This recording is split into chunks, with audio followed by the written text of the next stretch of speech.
get rough. Losing is never enough. Whoa, sending out a call. Whoa, watching over all. Yeah, we're gonna get the gang back together. It's getting closer.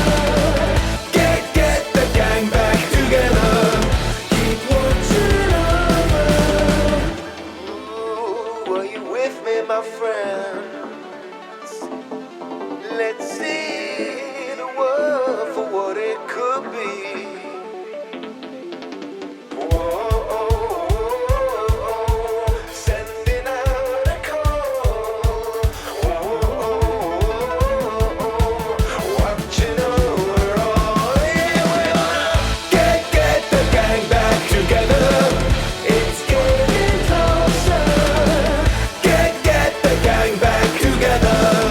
Keep watching over. Ooh, it's been a long, long time. It's been a long, long time.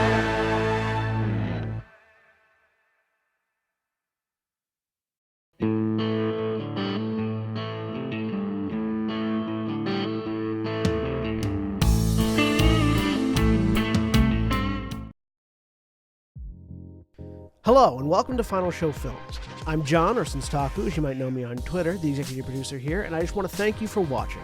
It really means a lot to us that people watch, listen to, and enjoy our shows. If you want to help us keep making these shows as fun and lively as they can be, please join your fellow fans in supporting us at our Patreon page at patreon.com/fsfilms or by subscribing to our Twitch channel, twitch.tv/finalshowfilms. It really means a lot to us that the amount of you who do support us continue to do so, especially our $25 plus tier supporters on Patreon. Antitonic, Cat Waterflame, Samantha Bates, Maureen Monty, and Gravity Alexander. Every little bit helps, so thank you to all of our patrons and subs. Check us out on Twitter at Final Show Films and on our website at www.finalshowfilms.com for updates, go-live notifications, and more. We love interacting with you, so feel free to tweet at us or email us at finalshowfilms@gmail.com. That being said, please relax and enjoy.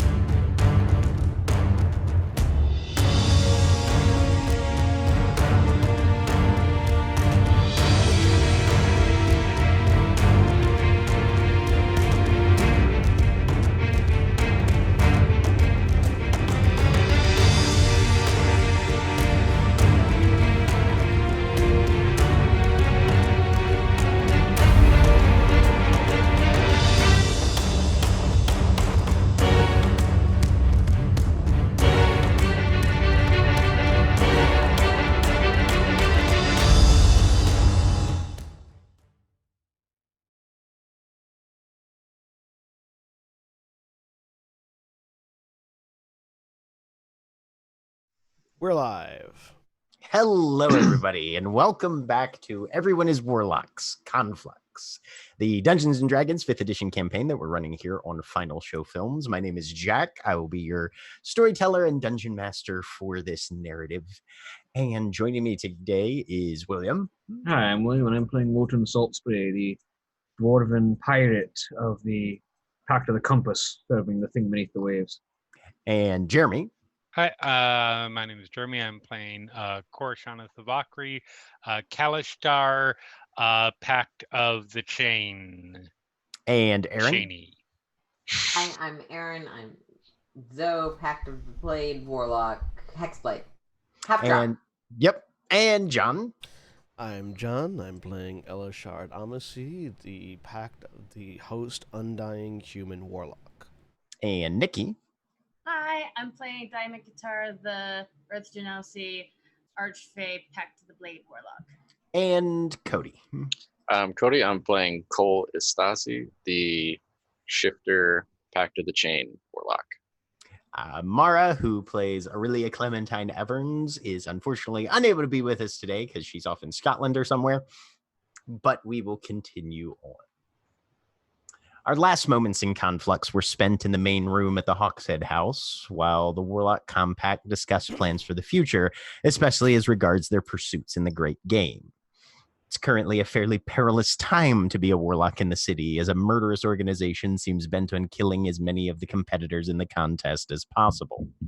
The first assault of which took place the night prior, where a large number of the warlocks were gathered at the Hyacinth Quarter in Dancer's Court to celebrate, relax, and meet with interested parties connected to influential sectors of society.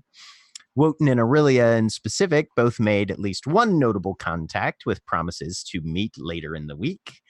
In the aftermath of the bloodbath, perpetrated by a number of disguised and masked individuals from outside the party, Elishard managed to rescue a young aristocrat who was deposited at a physician's premises for care and treatment. And then the rest of the night, as well as the following morning, was spent in discussion and planning as the month closes. And now our eyes are once again drawn to Cat Scratch Alley and Knives Font, where the warlocks catch their breath and prepare to push forward once more. It's the early morning hours of the second day of the month of Troilux. And you guys don't have anything scheduled currently. The second day? Second day. When were we supposed to pay our rent? This week. Like the specific day? First of the month was when it was due. Okay, but you time skipped past the Yeah, first. you of the time month. skipped past the That's first not of the month. fair. No, if you guys want to have you guys had everything in place. If you want to say that you've done it, that's perfectly fine. Yes, we have done that. Yes, you have paid your rent. We were I wanted to- specifically I waiting mean- for that and then didn't get the opportunity to do Well, so. I assume that did not come with a "you have forgotten you are late." So Mm-mm. You're being hunted. Rent There's- was due on first of the month. You guys had the money. You paid it. Good. there- Okay. Cole would have paid for the other place, but his apartment as well, if that was possible during that time skip. Okay. Yeah. Mm-hmm. Okay. But Making yes, sure that we're as not as that- tenants in good standing at the Hawkshead House, still yes. I just want to make sure we weren't going to have to You have made your first month's rent. fight with some were-rats. No. You're good.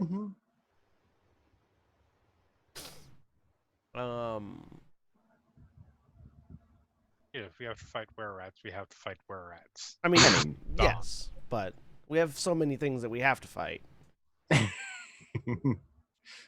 Nice to just And trying to do it in manageable chunks. Yes, Yes. but there's so much need and not enough want to fight. We haven't killed anything we want to necessarily as of late. we're working on that one. we're all aware of Cora's character motivation. Yes. So, Um, guys have planned for the day. I want to investigate, and that means leaving the Hawkshead House, which I'm certain everyone will be fine. I want to investigate these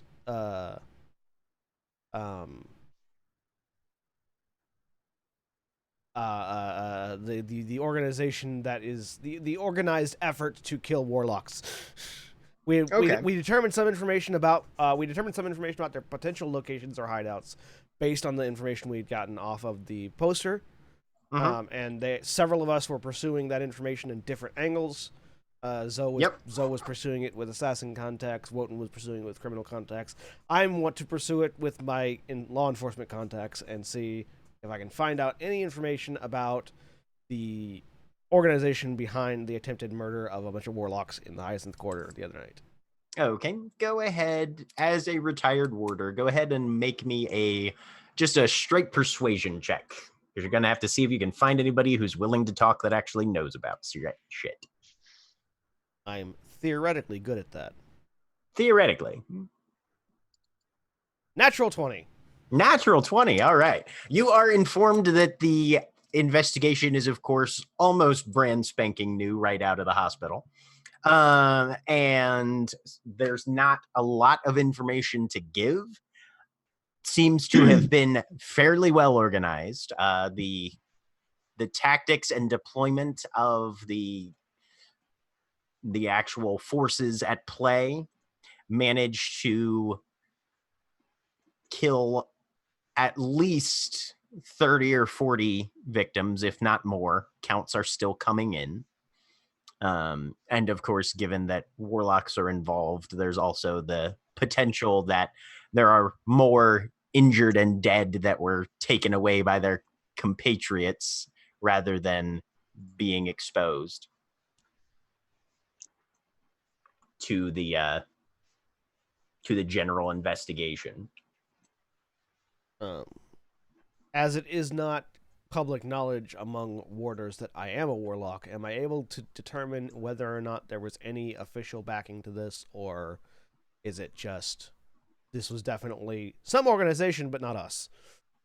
There doesn't seem to have been official backing, but there's not exactly anything. There's the Fell Heights halls are notably silent on the event, other than that they're looking into it. Yeah. The official government response is, "Oh no, you killed a bunch of warlocks. Bad." Yep. Okay. And of course, everybody has access to the Cyrix 39 broadsheet, which I don't know why it's dated for that. It should be dated Troilex 2. That's weird. I'm changing that.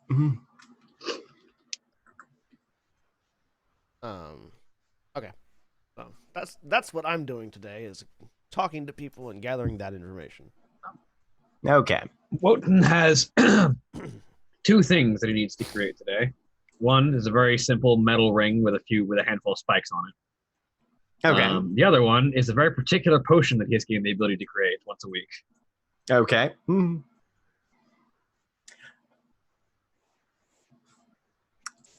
So that will take probably about 2 hours altogether. And probably cost, given that the majority of it is just handwork that you're doing yourself and your innate knowledge, you'll have to sink about 3 gold into it, but you'll be able to get both of those. I get to change rent pouch from 305 gold to empty. Yes.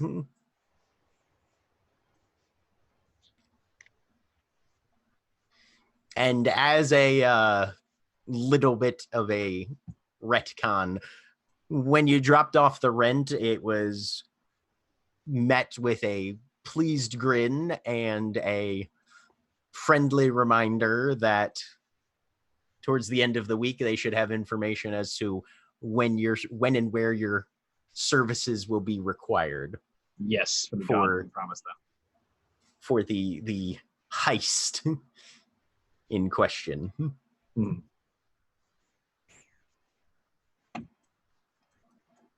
Sounds good. So now I have a metal ring to use for my bitter chain spell. Yep. And a very particular potion that I can hold on to and use when I want to. Yes, indeed.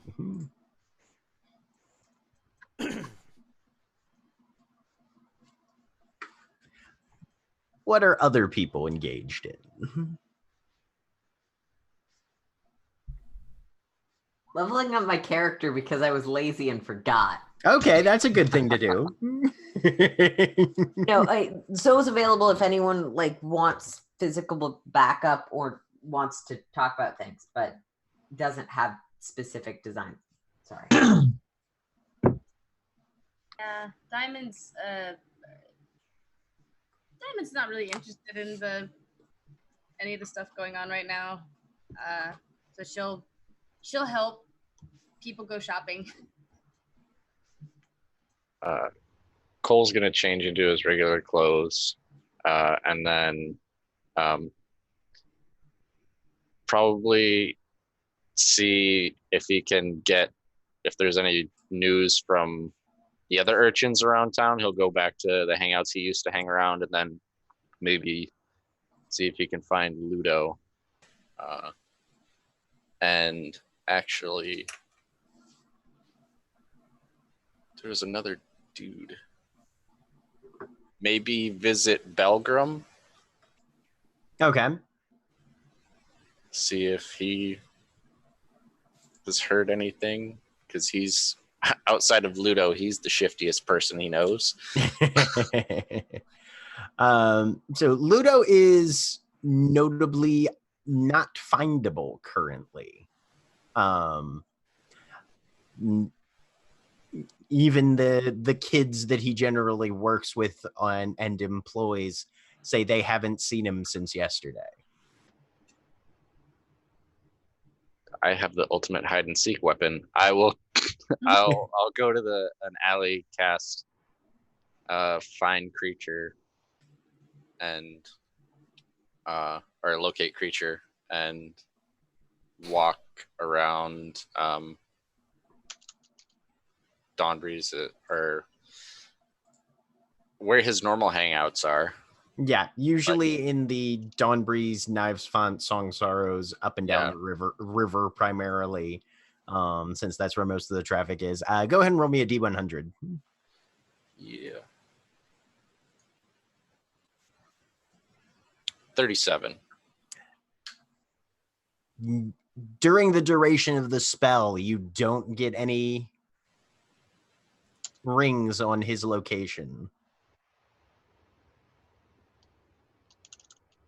Okay. Did any of the other kids that he worked with, did they say what he was up to last time before they saw him? If he was talking about anything?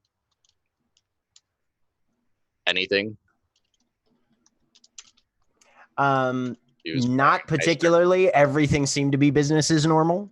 Okay. All right.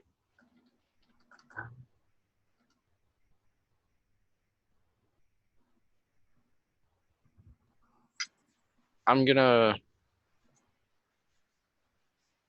go to my dad's old guild then and see. Okay. You are able to find Belgrum. He's Okay. Yeah. Okay. I'll show up as somebody else though. Okay. The guy that I marked last night that fell off the roof. Okay. I'll look like him. Sounds good. So And you then talk to his corpse.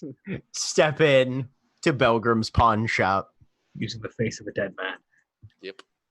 He's not using it anymore. Yeah. Okay, you two stop that.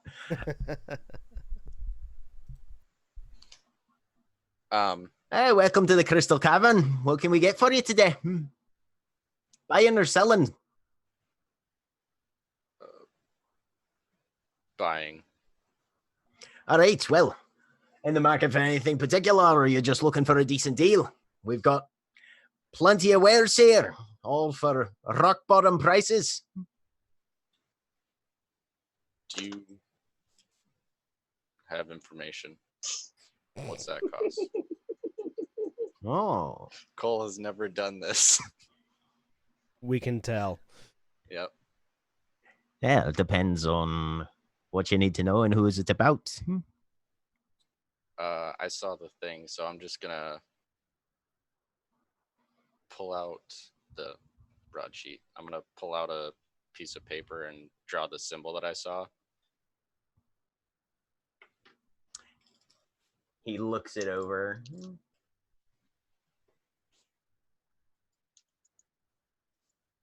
Interesting glyph you got there.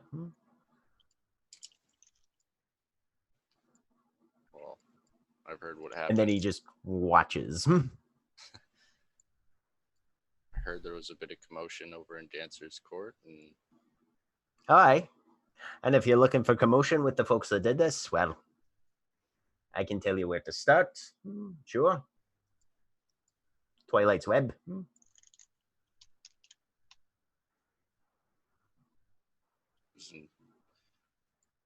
I'll pull out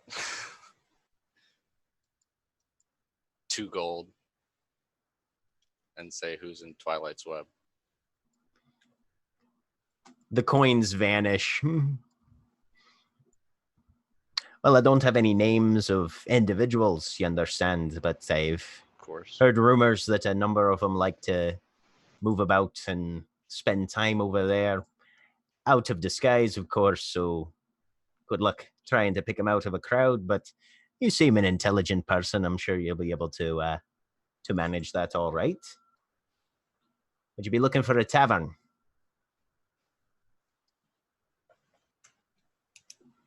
Which one's that?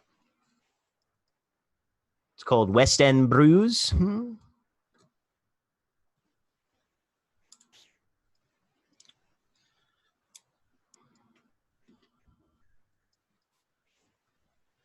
These like-minded individuals to the commotion, or more the Warlocks? Well, if you're looking for trouble and a dust-up, maybe you'll find both. Fair enough. I'll give him another gold and leave. You hear him just chink chink.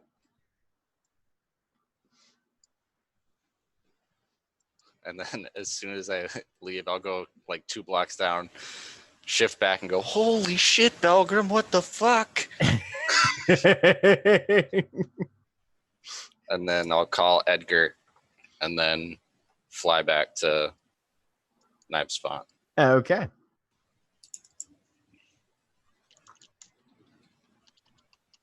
And share what I've learned.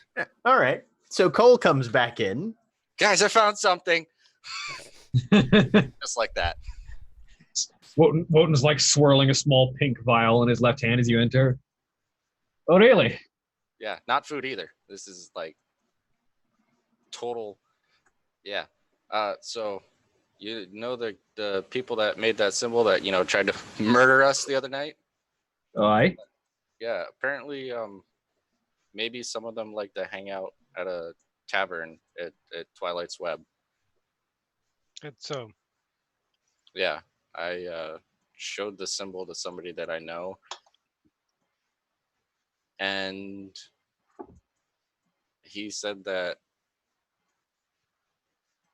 there might be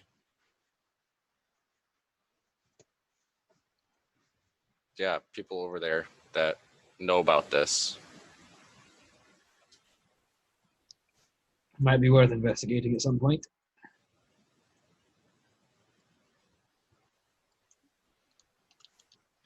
Excellent work, Cole.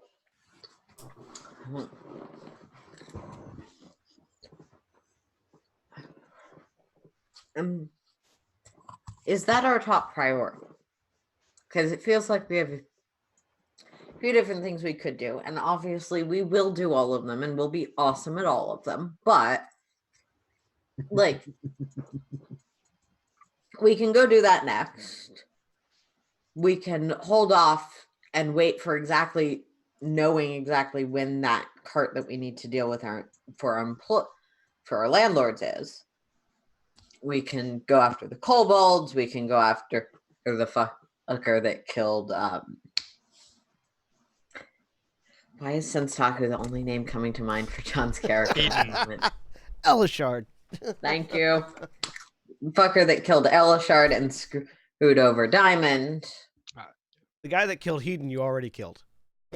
Yeah, that one's dead. It's been a while. Listen, do you keep track of everybody who killed my characters? Yes, because I was the GM in the game where your character. You don't count. You're the GM. Yes, because I was the GM in the game on the game. When you're not DMing. Only if I swore a blood oath. Interestingly, when I'm not GMing, you don't die as much. I feel like that's a significant detail. Okay. Sorry. And obviously there's a few other things we could do. And we need to find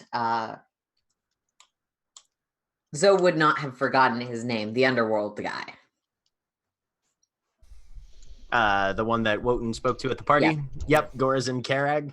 And also, obviously, we need to find Karak, which might be easiest to do through the kobolds. But, you know, a group of people killing warlocks, one, if we get rid of them, that increases our status a lot. Two, if we get rid of them, we get rid of a really big threat to us. I don't know. Let me know whenever I get back from my investigation, Jack. It'll probably be, since I assume you were going to your contacts, which would all be up in Stormways. Yeah, so it'll probably I be, figured it'll most probably of be the day. noon at the earliest. Yeah. Yeah. So it's Sorry, going to be a I couple thought hours. Cole had gathered a decent number of us. Yeah, no, I mean, Yeah. right now, Elishard is pretty much the only one out. Awesome. Would the rent was 30% or 60 gold, whichever was higher? Yep. Okay.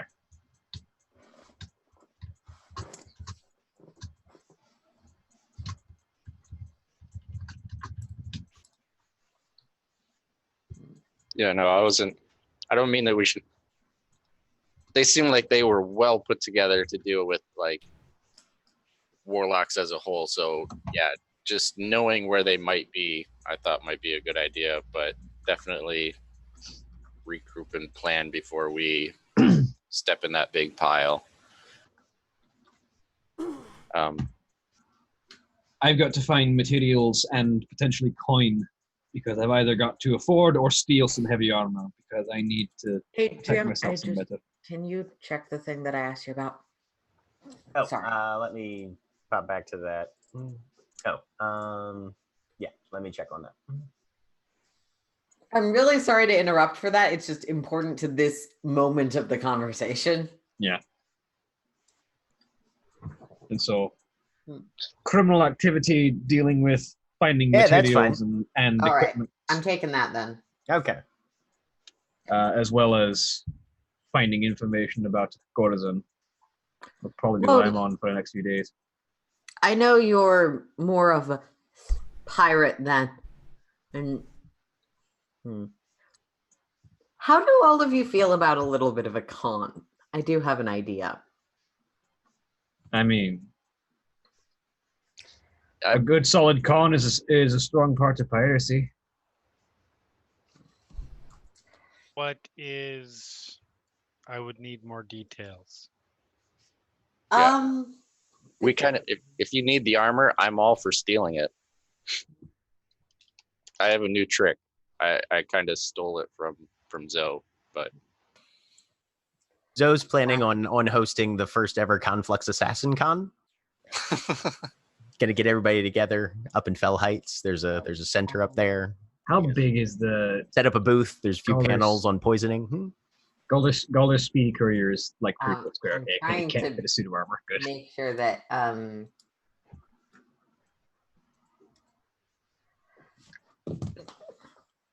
someone got something shiny, piece of silverware. Nab something out of a drawer. Yeah. Flick it up and then cast distort value on it. Yep, I thought about that spell too. It's such a good spell. I didn't quite finish putting it in because I just got permission to take it, but It's so good. It's a good. really good. Admittedly, we'd probably not want our faces associated with it because it does wear off after a while, but Woden, you have some experience. Look at it. Worth more now, right? It actively looks a lot fancier than it was. Yeah. Admittedly, our silverware doubling in value is probably not that much. It's but worth at least 2 copper pieces now. I mean, let's see if you can roll an investigation check. Natural 20. Right. So I look at it and I can see the illusion. That's a neat trick, actually. most in this world are not knowing to look for magic. It doesn't come up outside of items that are magical themselves that often. So if we've got some extra swords or something that we're not going to sell to Diamond and or Elishard's families, Of course not. or other but definitely something to. We want to I stay don't away from. have much of the plan for the con itself. That might be more someone else's Mhm. purview. But We'll definitely want to stay away from actual fences because anyone running a fence also knows to look for, cons and fakes, even if they're not looking specifically for magic. we'll want to stay away from actual fences. We'll probably want someone who can change their face to present it. Mm. But might be a quick way to earn some coin, and I don't think our landlords are going to be too confused when we put con on our income sheet. Oh, absolutely. Huh. I've only I got the would- vaguest descriptions of where any of our individual incomes come in my ledger anyway. I would suggest I'm not opposed to this. I'm not incredibly for it, but I'm not opposed. I would suggest that if we do not put con on our input sheet because we don't want to inform our employers of any more skills than we have, lest we be impressed into doing more duties against our will. I'm the keeper of the Okay. ledger. Don't worry about it. Yeah. I don't care who's the keeper of the ledger. I was simply expressing that in case it hadn't been said or thought of. Fair. It's just, I was more making the point that they're not expecting us to get things by honest means that are sanctioned by the city. Of course. Yeah. My ledger reports are very rarely any more specific than sale of goods or acquisition of income. No.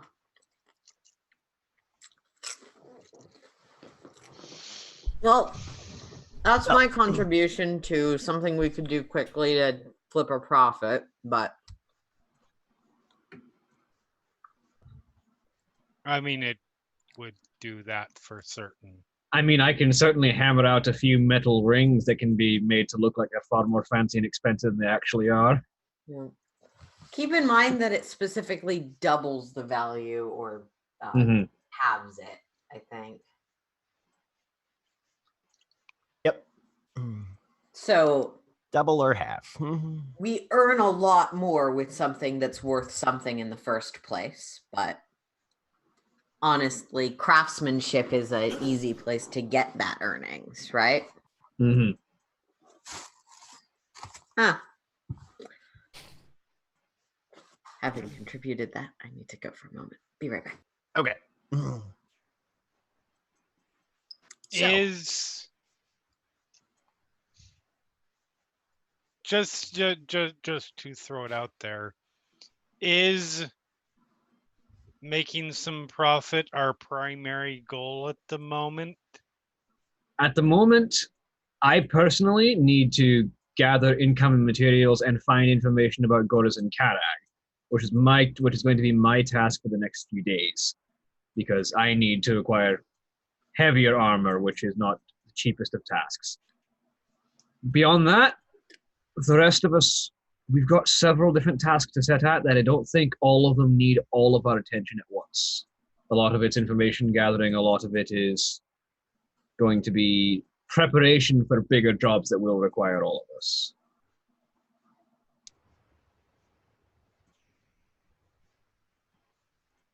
go ahead and give me a history check, Wotan.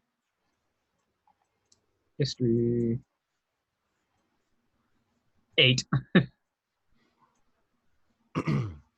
mean, you want armor. You also need to go talk to basically at least a city division level leader of the Deep Guilds. Yeah, that's why I Those said two- getting yeah. information on Goras and Karag. Yeah. Yeah, those two match up pretty well.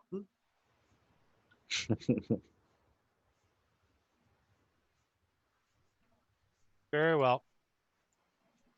Yeah, that's why I said his next task for a couple of days is getting information and acquiring income and materials. Yep.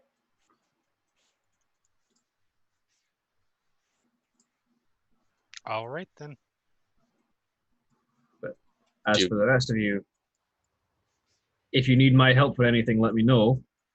We've got a couple of big jobs coming up. One's at the end of the week with the task for our landlords. Would it be too impromptu to go to Dancer's Court and see the magicians? The one that may or may not have the Bay cloak?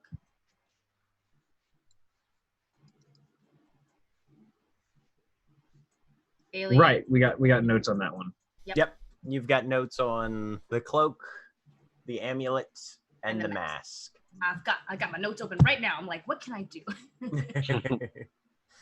Look I at all wanna these see- side quests. Nikki kind of wants to see a magic show, but yes. That's something you might want to take at least one or two other people with you to find out. Just to scout. Yes. Yes. Yeah, no. This would be like, I want to go and see if this information tracks up, but not to actually like do anything. And also see a magic show.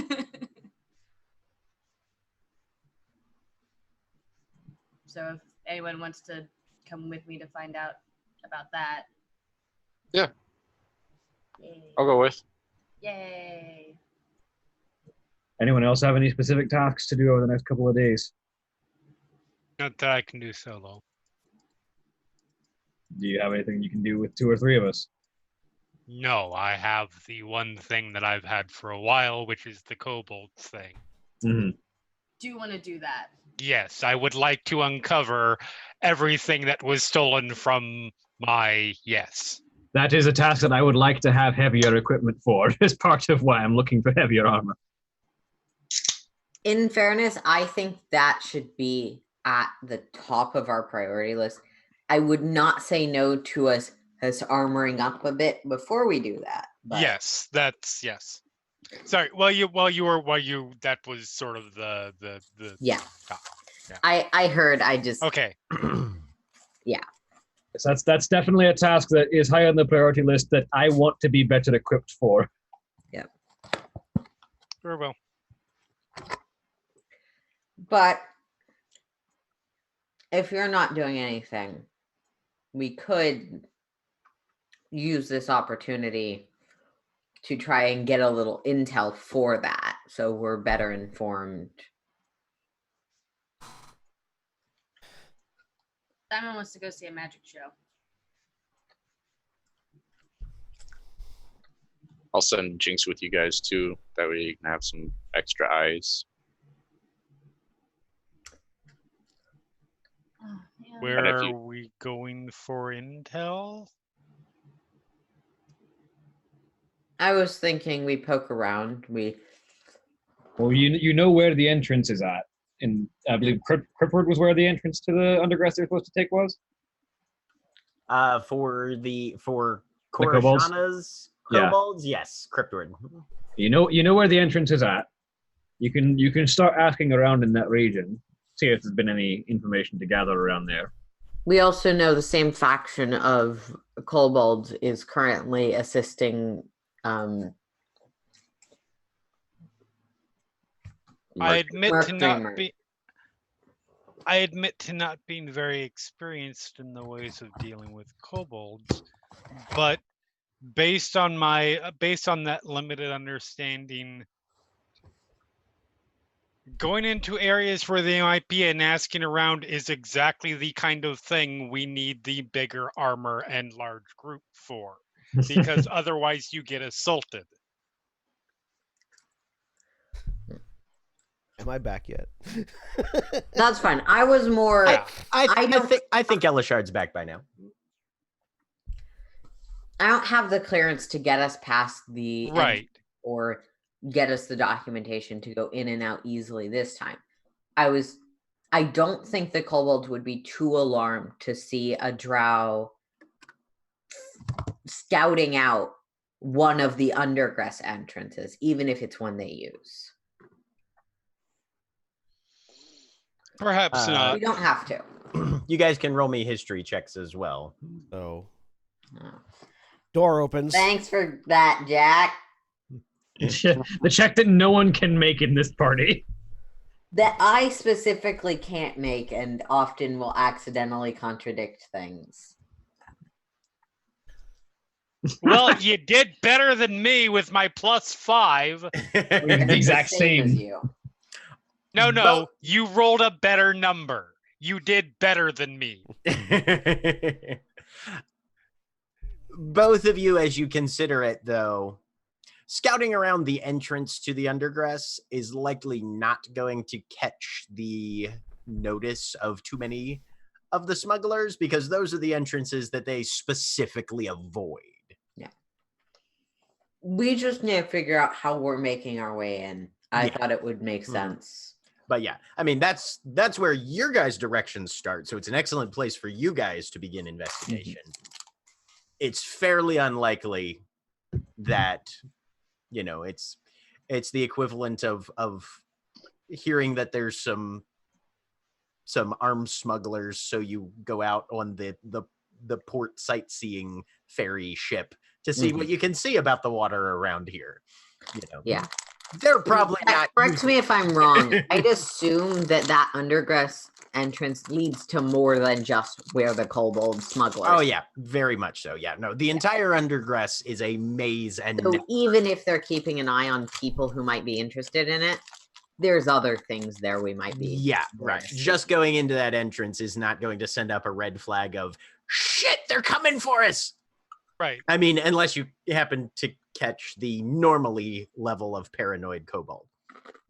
So, you know, because But it's shit they're coming for us every single time someone goes right, in. exactly. It's not a specifically notable shit they're coming for us. Cool. No, I mean, it's, so Cora's concern was not necessarily, they didn't think they were going to be going down there and like, hey, we're looking for these kobolds. Have you know, anything dumb like that? But if they're not in that area, that's fine. The concern was Cora does not come from a very common race of people here. Therefore, if we go in an area where this group stole from somebody there might be some kind of concern. But if that's minimized, cool. So, door opens. Yep. Elishard walks in. Elishard? Everyone's awake and here. Okay. Found some more information, or got done talking to my contacts. Roughly about 30 or so warlocks have been reported dead from the assault in Dancer's Court. Though that number fluctuates when you consider that not all of them would have been left behind for various reasons. There is the investigation into the attack is fresh and ongoing. There's not a lot of information that the warders have at the moment, though the official stance of the government is, oh no, people killed some warlocks. So, didn't have a hand in it, but aren't actually all that concerned about it. At least not that I can find. So we are looking for a group of a privately organized group, not a officially government funded group. Which, you know, The Warlock Killers today. Make is something good of- and bad. Yeah, is good and bad. Means that I can't gather as much information easily from my contacts, but it also means they're operating on theoretically limited resources. I am a little disappointed that they only got 30. I'm sure they are too. We have to consider that they probably didn't kill entire compacts. They probably weakened many compacts. Which is also good. But what if they do what happened with us and Zoe, where compacts merged? It's still less. Yeah. Less is still good. Also, I found something out too, Elshard, and I will word vomit what I found. Hey, there's a place called West End Brews out in Okay. Twilight's Web, and Maybe. pawn shop owner that I know Yeah. says that's where you should go if you're looking to get in touch with these people. Okay. That's probably a good place to start if we're looking at dealing with this sooner or later. What is everyone feeling on dealing with the Warlock killing organization sooner rather than later, by the way? It's later. Yeah, it's currently on the upper end of the list, but not quite at the top. We have a list of It's- things to do. We do. To be honest, I feel like our goal should be avoid being the target, but let them do our work for us. I'd agree until we can take them out for glory. Of course, absolutely. I will. I don't. Whatever the rest of you feel like is fine. I will point out though that they will be, as much as they might not be a major threat at the moment, they will be eventually. actively hindering everything else we do until they're dealt with. But we've kind of been holding off on this kobold thing for a long time, and it is very important. Yeah. No, that's fair. Again, that's fair. Just understand that it's an extra amount of enemies that can pop up anywhere. I'm sure that I am not the only warlock in Conflux who has thought of this, and some of you probably have too. But do we know of any locations of compacts that we could, conveniently leave on the front door? Only Well, there is ones that are public knowledge already. It would be kind of nice if we could find the noble who... Did we ever learn the name of that noble? Enixar Velatus. Thank you. He's If in we my could next- learn where Enixard's compact is and get them... Yes, Yeah. that would be wonderful. Can we turn the warlock killers into our personal assassination squad? That's what I'm going I'm to thinking. pretend I'm not offended. You're not. You shouldn't be, because as talented as you are, this frees you up for greater deeds than the lowly That's cleaning not up wrong. of. But also, our personal assassination squad should be my people because I'm the destined queen of... This is What we're considered saying is we should practice? have a lot more than just one personal assassination. Absolutely. The voice in this guy. Houses worth of assassins. Let me rephrase. All Our assassination cannon fodder squad. That's better. our only information as to the location of Anixthar's pet warlocks are that they operate out of Stormways. Well, we should find out more about that. By the way, Elishard, you might have other insights into this because you do things legally. To get at the kobolds. Sorry. No, I'm an investigator, not an armsman. We do things that are effective, not necessarily legal. But go Legal on. adjacent. Even better for this question. We need to get at the kobolds. We need, or it would be easiest for us to go through the Jack Fellheit's gate, Cryptward. the Cryptward gate to the Undergrass. We were thinking we could do some recon, try and figure out how to get by there in such a way we'll be able to get back up. But Jack, is there any precedence for getting through a other than smugglers, which I assume I have some information on, but getting through both directions of a gate in such a way as to not leave a paper trail? Without leaving a paper trail, pretty unlikely unless you get special dispensation from The guard the captain of that. responsible Yeah. for I'm So- more looking for how to get through it all. Because Um, last time I had the paperwork and I Yeah. can't do that again.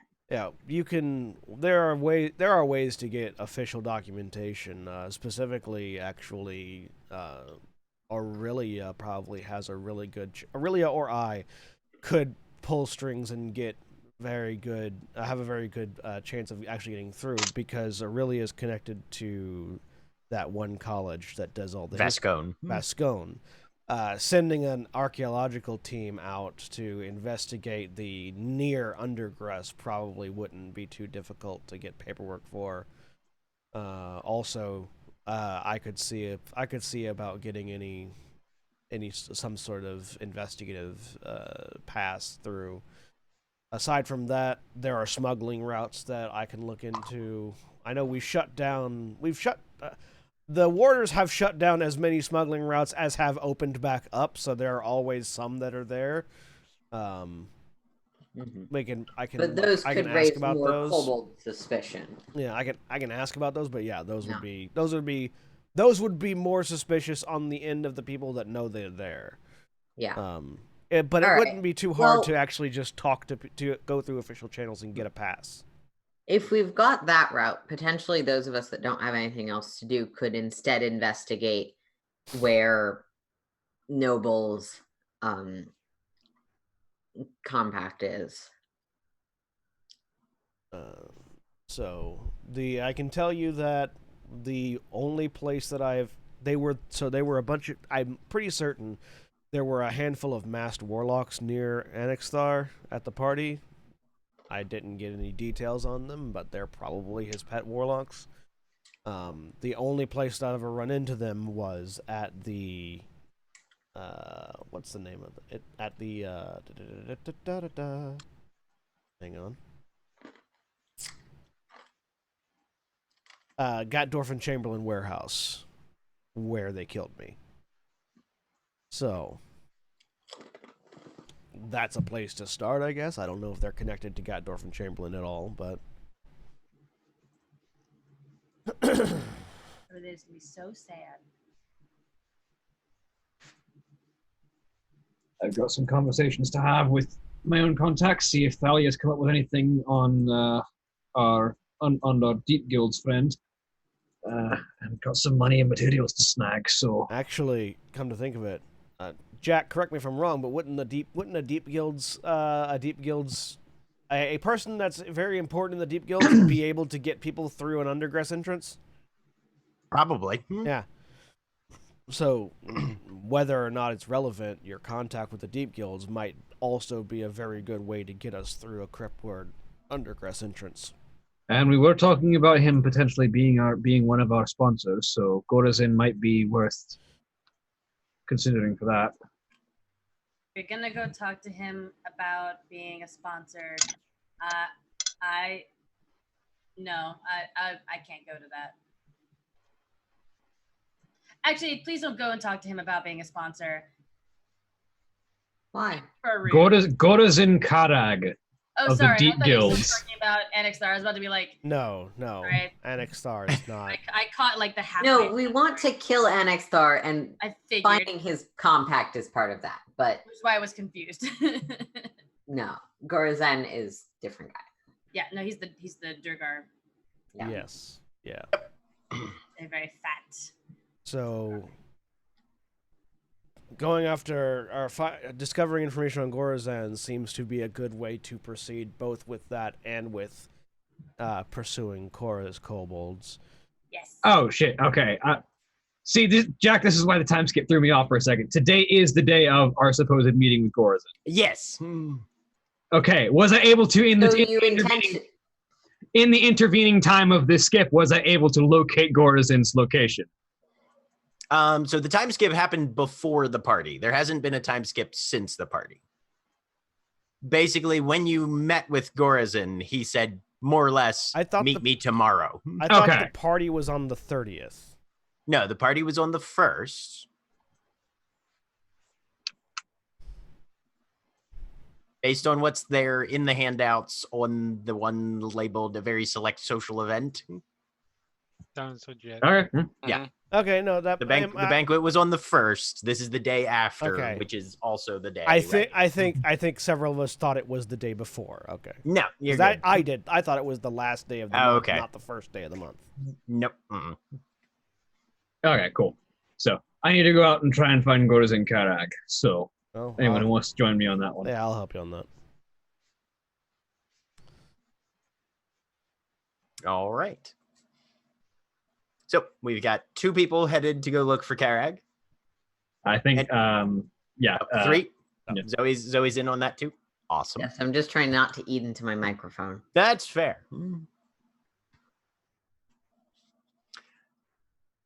The other 3 of you, do you guys have anything you're going to go out on, or are you just going to wait for this trio to get back? Cora, unless specifically asked to go do so, isn't going to go out. Okay. They're going to try to spend this time doing some communication. See how this goes. With a certain water-based creature in the household. Okay. Because the working theory that they're going off of right now is the more communication, the more likely she is to retain, not digress so quickly. Mm-hmm. So we'll see how that goes. Okay. It's at least worth trying for a few days and see if it helps at all. Sure. Also remember that you have a ring if you're looking for information. This is true. Does Maja know where to find an undercrest? Maja does not. A deep guild's boss? Maja definitely does not. Sure. Who's not going to the Durgar? Cole. Cool. Let's go to a magic show. Let's Sure. go. I'll leave Jinx here. Cora, if you need to get a hold of us, she can let me know, and we can be back as fast as possible if we need to. I mean, she can let you know within 100 feet. No, I have Voice of the Chainmaster. She can let me know wherever. Oh, Yep. That's right. That's We right. both I do. forgot. Yep. The Chainmaster feats are some of the best in the game. I Yes. tell you what, you leave yours here. I will send mine with you. And you got a communication chain. All right. Walkie-talkie. Oh, That's my. good. Weirdest Yours can- walkie-talkie ever. I love it. I'm still gonna squeeze it. Just I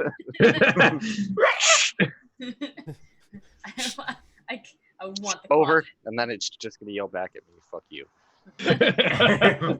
I mean, no, because it will be speaking with my voice, so Oh, yeah, it'll that's say true. what I want. That's true. You Try to say Which fuck you, it but- will probably end with, by the way, please punch your walkie-talkie. I have to say, like, I don't think the relationship between Cora and their familiar is particularly healthy. But it's very feels- entertaining. It feels super abusive. It is super abusive. That closet is chained into servitude. It's incredibly abusive, Almost like it's called the Pact of the Chain. right? I will carry the closet. Please, for the love of God, let Diamond carry the closet. Familiars are not friends. They are tools to be used. Especially when Jinx is a friend. you don't get along. See, Cora and Galadir would get along great. Yes. You're Another probably not wrong, actually. Because that's absolutely Galadir's perspective, is like, this is a tool. What are you talking about? Diamond's just like feeds a scone to her oozling, takes Rorik with her, got the closet. Like Cora looks at other like other people and their familiars, and they're like, "Oh, you think that's a friend? That's adorable." Jinx is a pet. Damn it. Wasn't Jinx a Rorik is my pet best friend. first? Yes. Yes. Jinx Jinx was was definitely a his pet cat. first. The oozling just kind of followed along, and I haven't said no yet. So Can you make sure that it's invisible the whole time, because Yes, of that course. screams Warlock. Of course, absolutely. one day I'll get to take the oozling with me somewhere. We have to find like a glass thing that we can stick him in, because isn't that what Yeah. I think acid, that's glass is the best for that. Mhm. Right. It's just like a little backpack. Anyway, We need to find a fishbowl. Maybe we'll find one. maybe we'll find So one. what you're saying is you really want to be able to take Bubbles to the dog park one of these days? Yes, God, yes. Literally, I just want to be able to take Bubbles like in the fishbowl and then put him on somebody's head and watch the carnage. Oh look, Bubbles has 2 skulls now. He'll actually be fit- probably upset about that. Like You can fit so many skulls in this thing. you can just Slaps skulls in the this roof bowl. of ooze. Okay. All right. But first, we have a trio headed out into the streets of Knives Font looking for a crime boss. We have a criminal. That always we, ends we, well. we have a criminal, an assassin, and a police officer And an ex-cop. looking for Walks into a bar. a crime Right? boss. What's the punchline to this joke? I'm waiting for it. This feels like the setup. Punchline is we're actually a decent group of people to be doing this, and the kind of people that normally do this. Yeah. This feels And like the this same. feels like a setup to a Sleeping Dogs game. This is the setup to a Guy Ritchie movie, is what it is. Oh fuck! It's the rock and roller. I mean, better a Guy Ritchie movie than a Coen Brothers movie. Yeah, I mean, fair. Guy all Ritchie I'm gonna movies say. are at least fun and entertaining. Hey, Yes. listen, motherfucker. Aaron, yes, exactly that. Ah. It looks like a Pokeball too. Yep. So, Yep. I'm worried about those with actual cats in them, but like oozlings, it's different. Yeah. So, you guys step out into the crime-ridden alleys, the tortuously winding streets, where every doorway looks like the sort of place that Jack the Ripper would probably lurk. We got If he was down for a really good lurk, roughly at 2 p.m. in the afternoon. I mean, who isn't? He be in Twilight's Web? Okay. No, he'd be in Twilight.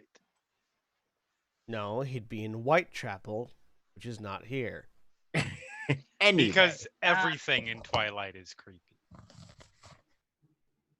We got a pirate with one eye, an assassin with no crown. And a cop with no soul. That's normal. all right. So what's your guys' initial strategy? I'm probably looking for informants near areas where deep guilds would operate. Probably any criminal contacts I might have in the area who would know anything about the deep guilds. Okay. So looking for signs of the deep guilds. Go ahead and roll me an investigation. This is the kind of thing my character would know how to do that I do not. Okay. Well, to give you a little bit of background on the deep guilds, then. They're primarily, obviously, Duragar populated. Much of the manufacture of Duragar goods takes place in the undergrass. You've got foundries, furnaces, smithies, the whole thing. The goods then transit the surface for sale in back alleys and shadow markets, frequently from the doors of shops that are already being shaken down by the deep guilds for protection money. And they tend to be very, very business savvy. Durgar hate taxes. Most people hate taxes, but Durgar really hate taxes. And they love ringing, so they don't pay them. And they avoid the revenue offices by manufacturing their stuff out of sight. And then they shake down everybody they can and squeeze them for every penny that they can manage. They like taxes. They like to be paid the taxes rather than to pay the taxes. Right. Yeah. No, they don't object to taxes on a conceptual level. Fundamental level. Right. They just object to being the ones to have to pay any of them. Okay. Would I know where these? Again, this is the sort of thing my character is supposed to be very good at navigating. Like, would I know where they are and maybe I could hang around invisible? That's not going to get me to someone who's the leadership. Not particularly, but finding some members of the Deep Guilds is probably a safe first step. So yeah, if you guys want to just comb through Knives Font and try to investigate your way around, each of you can roll an investigation check. The problem is we don't have our psychic today. Jack. Yeah. Assuming that investigators in the Warders operate on a similar level to how investigators in the real world operate, do I have... I assume we operate... We work with criminals to catch other criminals. We have CIs. Sometimes, yeah, you'll have CIs. Points. Yep. Do I know of the existence of any CIs that I have worked with previously that currently live in Knives Font, that have moved to Knives Font from wherever, and or have connections with the Deep Guilds? You do not. All of your CIs that you're aware of have always been Stormways based. Yeah. And if they move out and into Knives Font, the point of that is that you don't know where I am anymore and you don't come find me. But the idea, again, not that I know where they're at, but do I know anybody that did do that? That moved you've to Knives Font? You've heard rumors of that, but there's nothing confirmable, nothing actionable. All right, so nobody that I worked with personally moved out of Stormways. No. And Wotan will have Burkanen traced on him for the day. Then I'm just looking for the signs of Durgar. Yep. I rolled a 9. Okay. So Wotan and Elishard are basically trying to just wait and watch and keep subtle themselves and do a bit of lurking as much as they possibly can. I do want to point out my background feature, which is specifically designed to help me with this. Yep. The trouble with Watcher's Eye feature in Knives Font is that this is literally everywhere. Yeah. Like, almost every establishment business location has some sort of thieves' cant or something carved into the door frame. Looks like it does some level of legitimate enterprise, but definitely is dealing something under the counter, or is just kind of blatantly, oh, yep, that's the sort of place where, yeah, probably all of the people in that little bodega are also here to murder somebody within the next 3 days. Zoe, as you kind of take a glance up and down the street, you hear something in a side alley, and sort of just edging around a corner, you can see 4 Duragar loading a pair of crates into the back of a shop. All right. I'll am I somewhere where I'm particularly visible right now? Not particularly. All right. If I think I can do so subtly, just turn invisible. Yeah. Actually, my spell is 4th level now. Let's see how many people I can turn invisible. Okay, here's a question we never quite clarified with invisibility. All right. When I turn someone invisible, do they know that? Yes. When you cease being able to visually notice any part of your body, that I feel like that's very noticeable unless you are actively blind. All right. Well, both of the people with me are sighted, so invisibility. I'll sort of tap Elishard and Woden on the shoulders, and we'll all flick invisible. Okay. And I'll just hope they know which direction to go in. I'll sort of give an indication with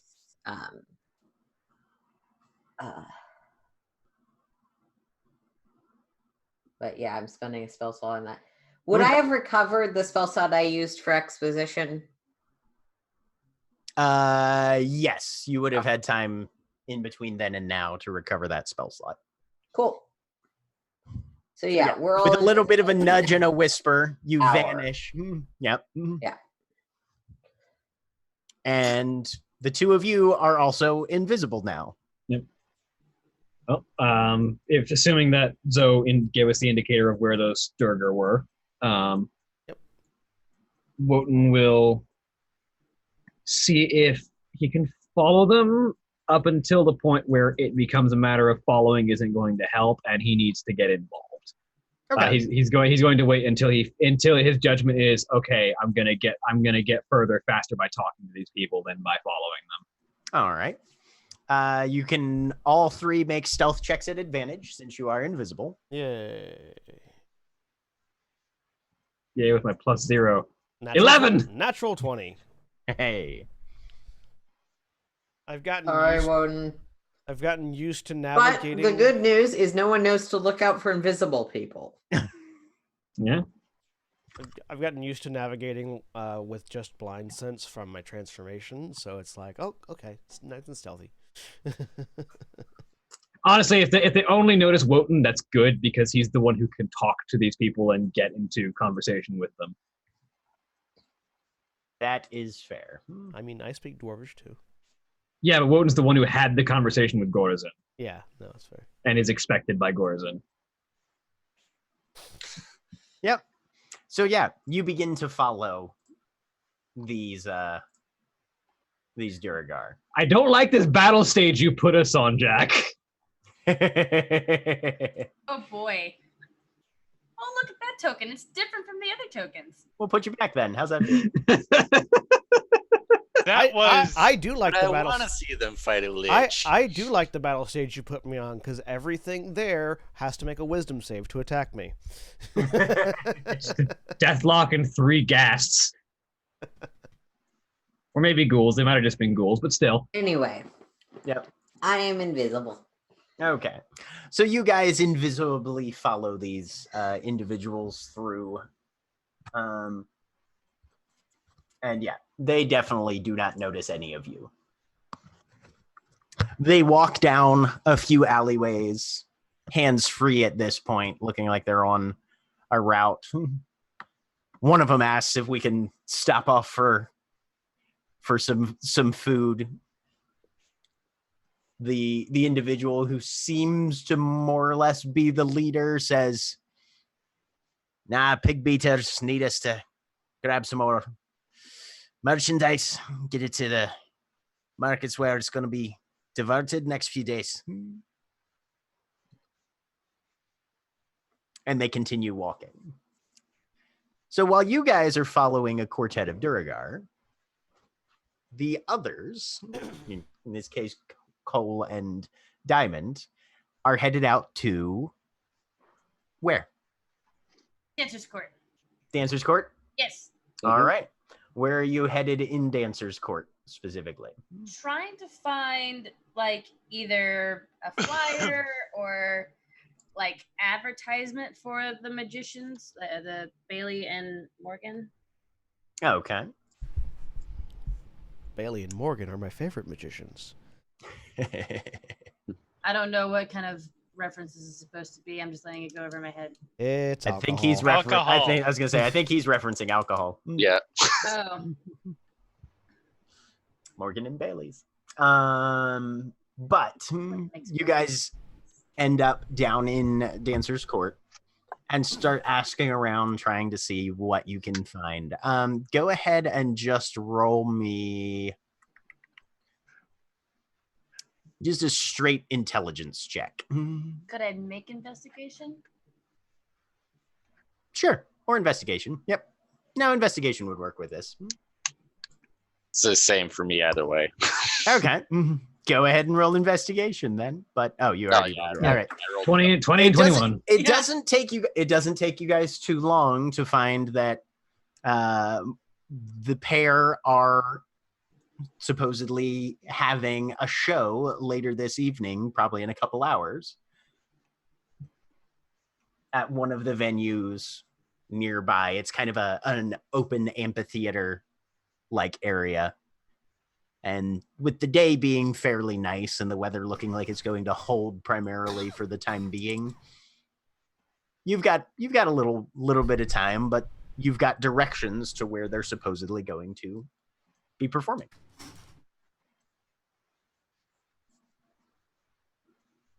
Head straight there, or do you want to do any other business here? Not really anything else to do around here. We could. He says, literally in the party central district of the entire city. They were both just Well, like, we don't know like what that. to do here." That we need things that we need to do here. That's what it meant. Oh, I'm in the French Quarter? Nah, this place is boring. Yeah. I mean, Over here. in Cole's defense, the French Quarter at noon is kind of dead a lot of the time. That's fair. At least, admittedly, I was there the week after Mardi Gras, so everyone might have still been hungover. But I mean, probably, but yeah. yeah, There is. Also, they're responsible. They're on a mission. Yes, they're gonna go see magicians. A magician mission. So you can't have drinks.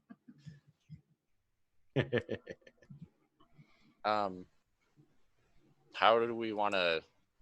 Do we just want to see if it's actually like a magic thing, or how are we gonna tell? Can you tell what's magic? I can't tell what's magic. Oh. I can see through things now, but that's the only special thing that I can do. I mean, no. Unfortunately, I don't have the cool eyes that Aurelia has that can just see magic stuff. But maybe we maybe we'll just be able to tell, like, sleight of hand stuff is one thing, but they like summon fireballs, that might be something else. Yeah, I think I'll be able to tell what's sleight of hand and what's not. Yeah. So We can tell normal human things.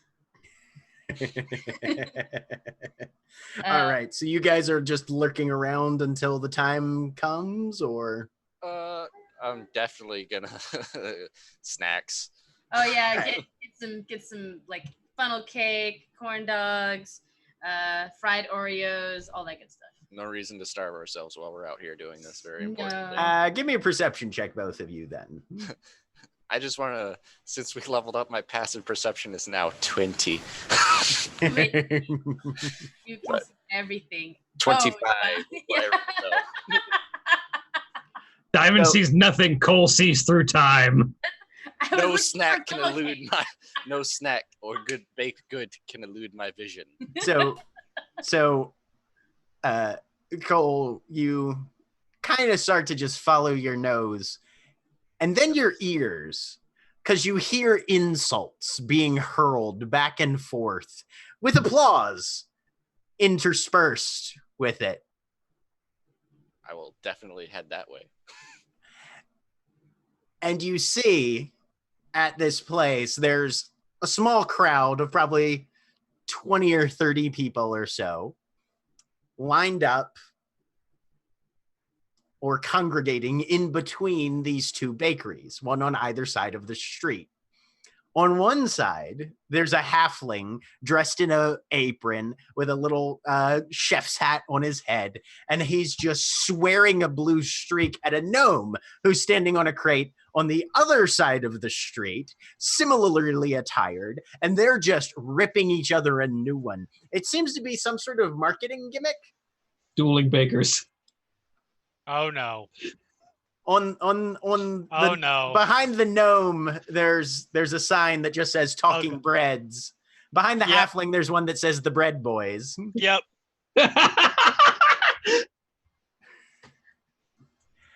And they're just going at it. And everybody is just sort of soaking in this kind of coarse entertainment style open market scream fest. and deciding which one they like better and buying from either one or the other of the shops.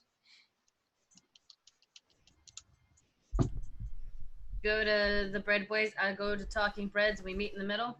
Sure. What do some of the insults sound like, Jack? Good. There's a taste there, DM. And that's why we piss in your flour every night while you're sleeping in, letting your yeast grow in, the parts that it's not supposed to, you bastard.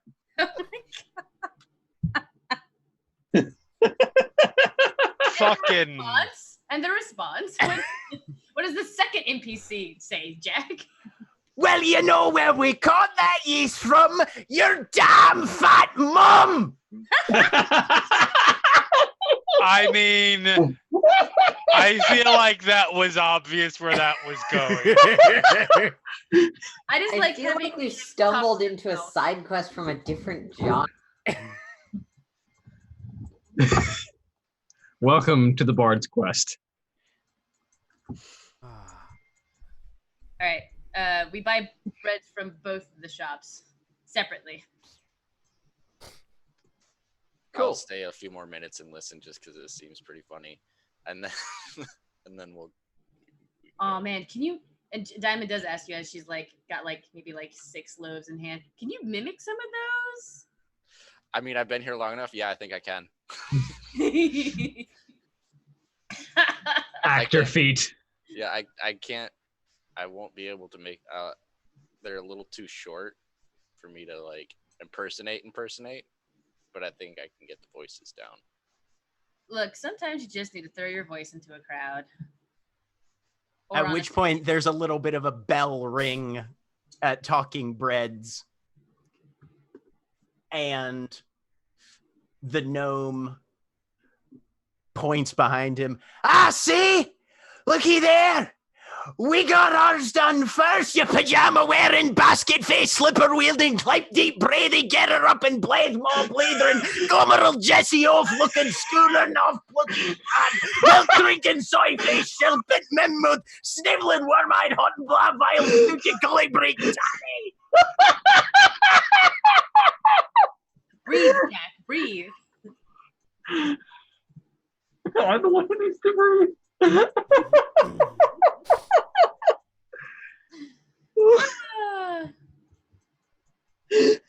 And apparently that was the competition that was being had, and there's a little bit of a wave from the halfling, and the insults die down a bit, and there's some more trading back and forth, with a significant majority of the crowd heading over to the gnome staffed side of the street.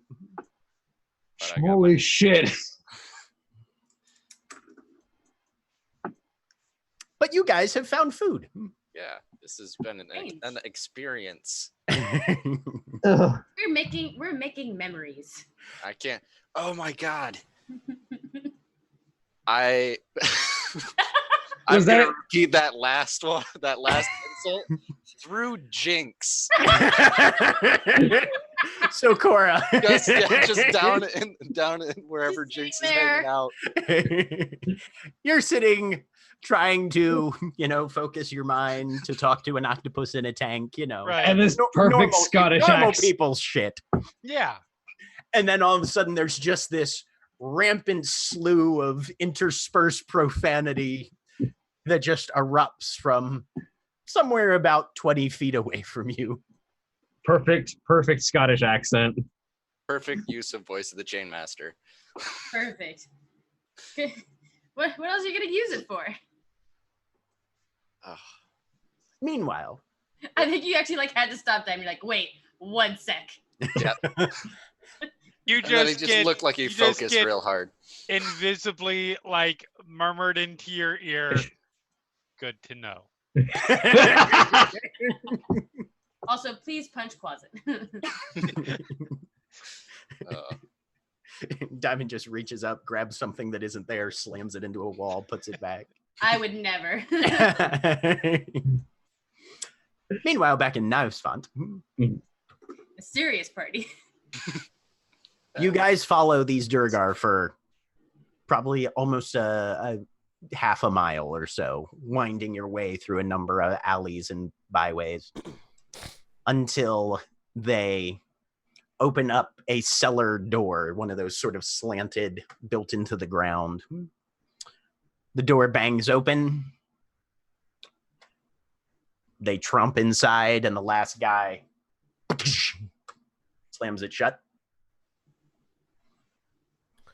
You have probably about half an hour left on the spell. There was definitively not enough time for us to slip through while they were going down, correct? No. Yeah. Yeah, because he literally stops while standing still in the doorway and closes it more or less right on top of him. It's not really a slippable arrangement. It's really hard to do things well. Who do I think has the best shot of getting in on their own? Probably Woden. And Woden could also just talk. If I can locate Elishard, because it is still my spell, I'll Dimension Door us both through. Okay. Well, so with Dimension Door, you would have to pick more or less a vector and a distance. Okay. And hope that not you a hit... thing. Okay. I was don't gonna know. say. Like you could stand over the thing and go downward at an angle 5 feet. Right. Like if you're just trying to get on the other side of the door, that'll be fine. If you're trying to get like deeper into wherever they're going, that will be a risk of. Yeah. So if it doesn't seem like they're going to keep standing directly in front of the door, if it seems like they were, going... you can hear footsteps sort of receding. Yeah. I'm just going to directly the other side of the door. That's okay. all I wanted to do. Of course, do be aware that while it won't break Elishard's, it will break your invisibility because you're casting a spell. I thought it was attacking spells. Yeah. Never mind then. No, I think it is. Yeah, it's attacking or casting. Lawyery magic. Yeah, that's fine. Whatever. We can do something else. Okay. So there's a door that's shut in front of you. I was just gonna go first. I was just gonna go first and try it and see if it's locked at all. So you wait for the footsteps to recede, and then you give it a pull. Yeah. All right. Squeaks open. And then look and see if there's any obvious trap on the steps. Give me an investigation check. Investigate not with advantage, but 12. Doesn't seem to be. I will. I think I have, if not the second most hit points. So I will walk down the steps. Okay. So the other two of you see the door open and you hear footstep. I'll go. All right. Follow in. The stairs go down probably about 10, 15 feet or so.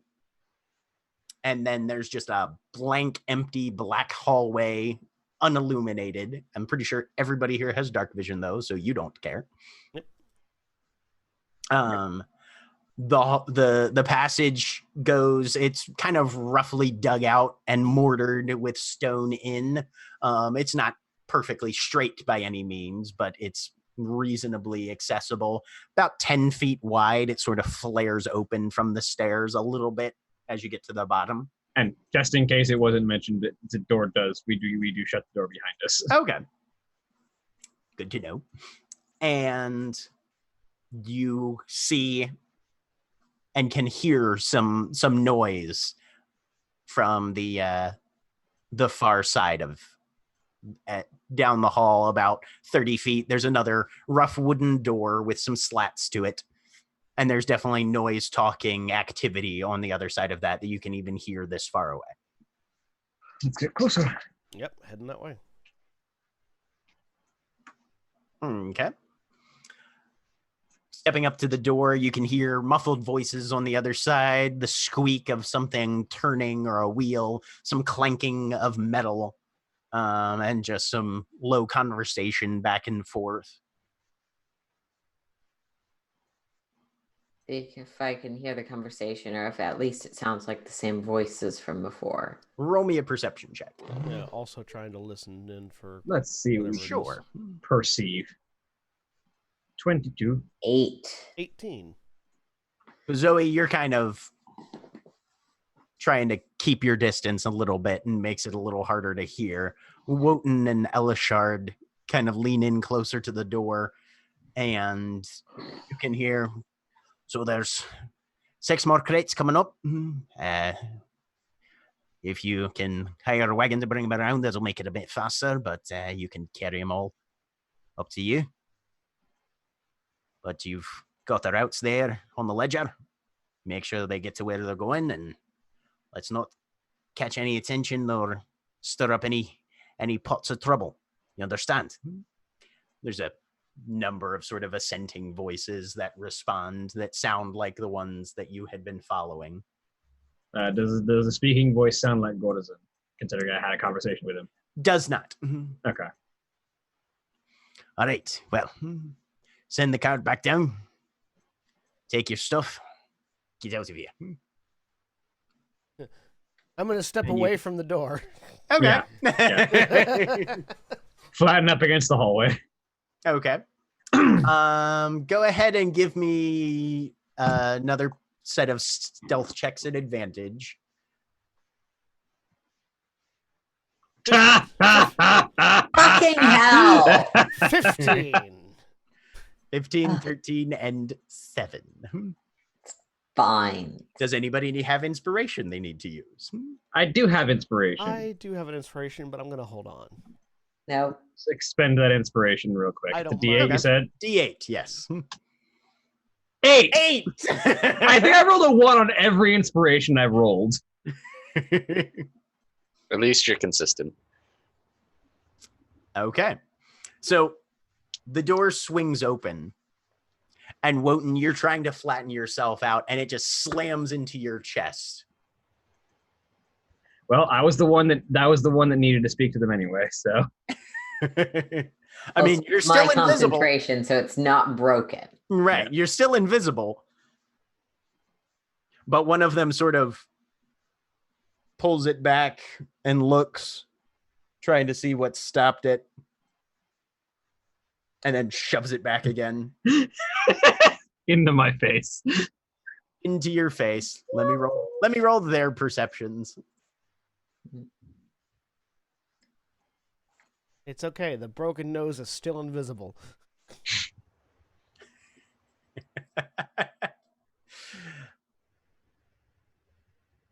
So the first one just kind of futzes with it, and then picks his crate up and goes again. The next one steps through. Oh, wait a minute. There's somebody in here.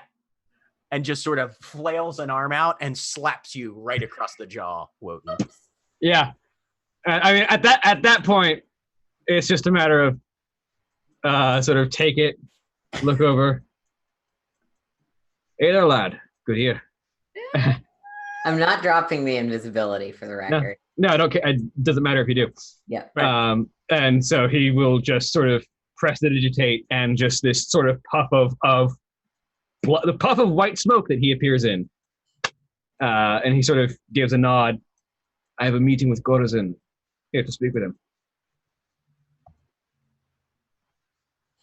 Give me a persuasion check. Big dick energy. I will apply my Berkanen for advantage. Okay. 25. Looks you up and down. Man, you've got some tricks. That's why I'm here to speak to Gortizan. Get on in then. Just you by your alone. I've got 2 more. Fine. Have it your way. And he sort of shunts off to the side so that the door is open. There's still 2 more behind him that are holding their crates. Well, go on, lads. You got business to get to. I'm not going to get in your way. Alright. They step through. And now that you've got a view, you can see the room. There is a heavily dark-haired Duragar seated behind a table with a monocle up to one eye. The beard is cut kind of short, and there's a number of books. He's got quills and inkwells. And there's a smaller table off to one side where 3 other Duragar are there holding, each of them with at least one axe and a mace on the belt. One of them's got a spear that they're just sort of leaning on while still being in a chair. Wotan steps in. Wotan Saltspray, here to have a meeting with one Gorazin Karag. Following, remaining silent and invisible. Yeah. All right. Well, I can send and see if you had expected. Go on, then. You're either very bold or very lucky. A little bit of both. He scratches a small piece of paper out of a book, writes something on it. Salt spray, you said. Aye. Spelled how it sounds. Exactly. Rolls something up, ties a little bit of a greasy bit of string around it, and puts it in. Can I get an insight check? Yeah, puts it in a wooden canister. Same. It's spelled how it sounds, but only in Cyrillic. 6. Fucking hell. Yeah. 14. 14. What are you trying to determine? Well, I was trying to determine whether he's honestly sending to see if we're expected, or just like, hey, can I get some backup to smash this guy? Yeah, I'm trying to see if he is actually sending a message, or if this is just, I'm going to do a series of coded movements that are going to indicate armed guards to come here and kill. And, well, it's difficult to tell because you don't know exactly what's on the message, but he's obviously writing on it in ink and then packs it in a little container. He is writing something and not just like scribble, scribble, scribble, close, hand. No, there's definitely letters. Okay. Yep. Stands up, walks over to the side of the room where there's about a 10-foot by 10-foot hole with just a heavy chain running down into it that runs up through a set of gears to a mechanism and a winch off to one side, which is avidly spooling out right now. Takes one of the stones near the edge of the pit, lifts it up, and you can see there's a small hole there, and he just drops it down.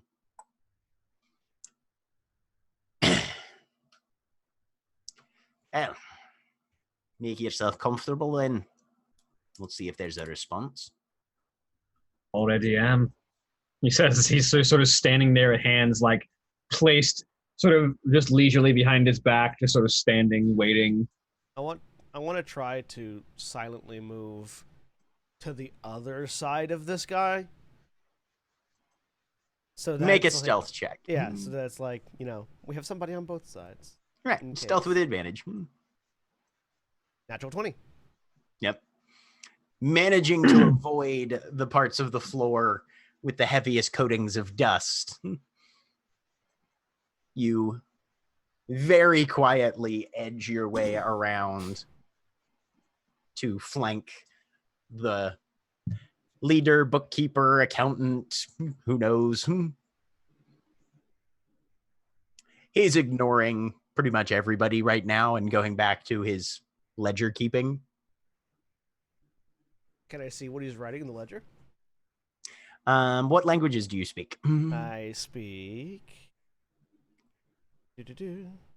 Common, Elvish, Dwarvish, and Undercommon. He's using a combination of Dwarvish and Undercommon. Most of it is just numbers. they seem to be coded somehow, but he's definitely doing some sort of record keeping. You just can't decipher it. Okay, I just wanted to see Yep. what it was. Yep. Mm-hmm. Eventually, the lift comes to a halt, and that chain stops unspooling. And then, once again, after about 5-10 minutes or so, the chain begins to retract. You can hear the creak of the platform starting to ascend back up the shaft.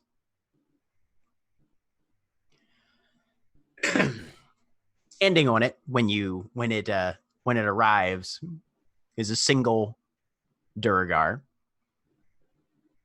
Bald head, heavy tattooing on the scalp that goes down the back of the neck.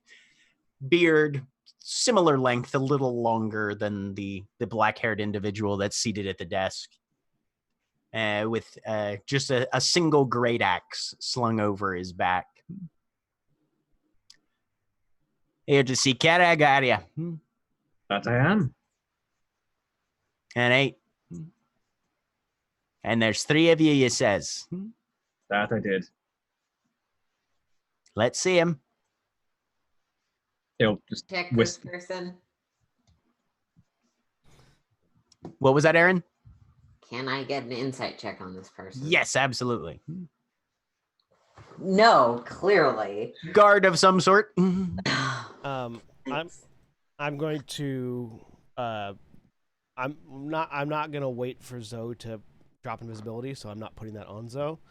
I am going to pull a dagger out of my bracer, and I'm going to cast Green Flame Blade. Not to make an attack, but just to sort of like swirl the fire so that it's a burst of green fire for me, like that just sort of erupts as I appear where I'm standing.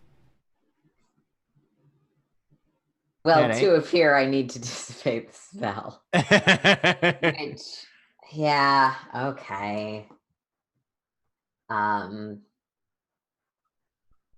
You want to do your own flashy entrance, or? Yeah, no, I was looking.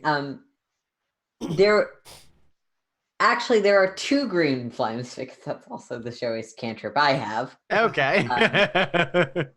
2 green flames as people come into existence. Such witchy vibes. All right. Well, up on. It's a wee bit of a ride down and then a short walk. All right. Get on the lift. Let's get to business.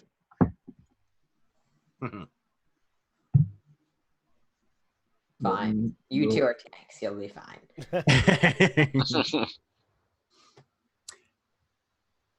But you descend into further darkness as the lift lowers 20 feet, 40, 60, about 80 feet down, gauging by the time it takes and how fast the chain is unspooling.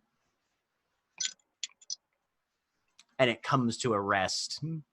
And as it descends, you can start to hear more and more noise.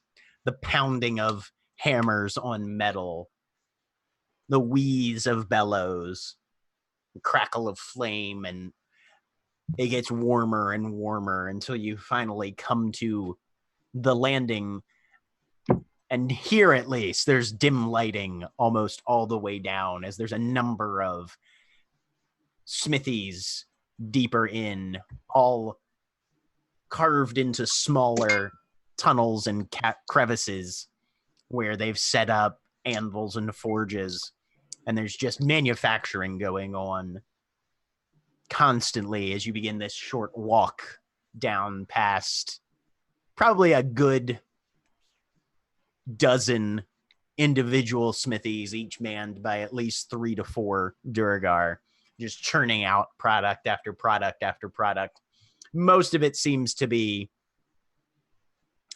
basic weaponry. There's a little bit of armoring going on, and the occasional just gear and equipment, sort of mundane kind of smithing that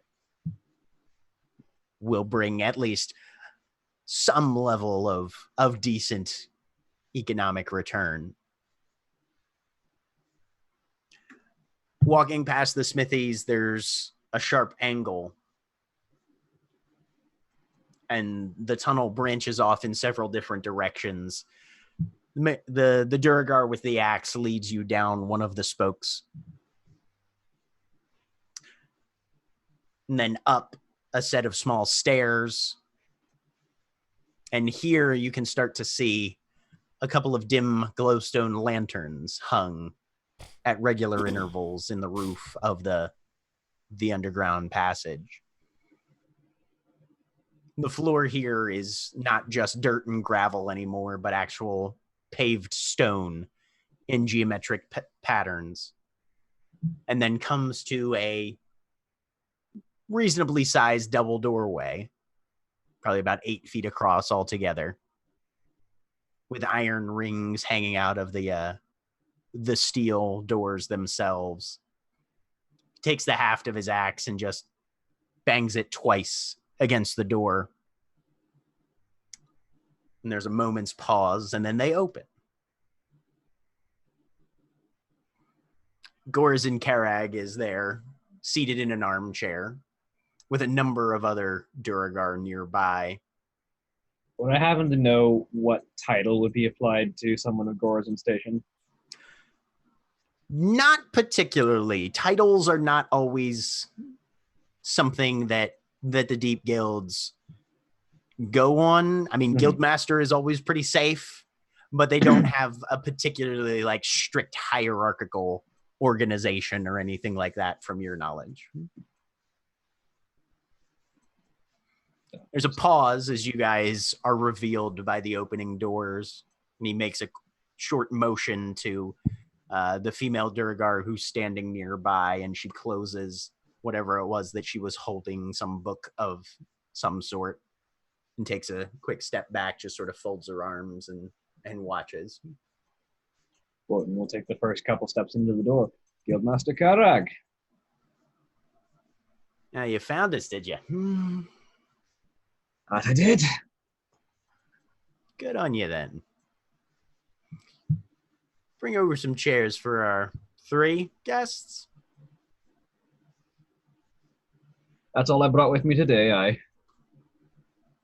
All right, then. Well, have a seat, have a drink.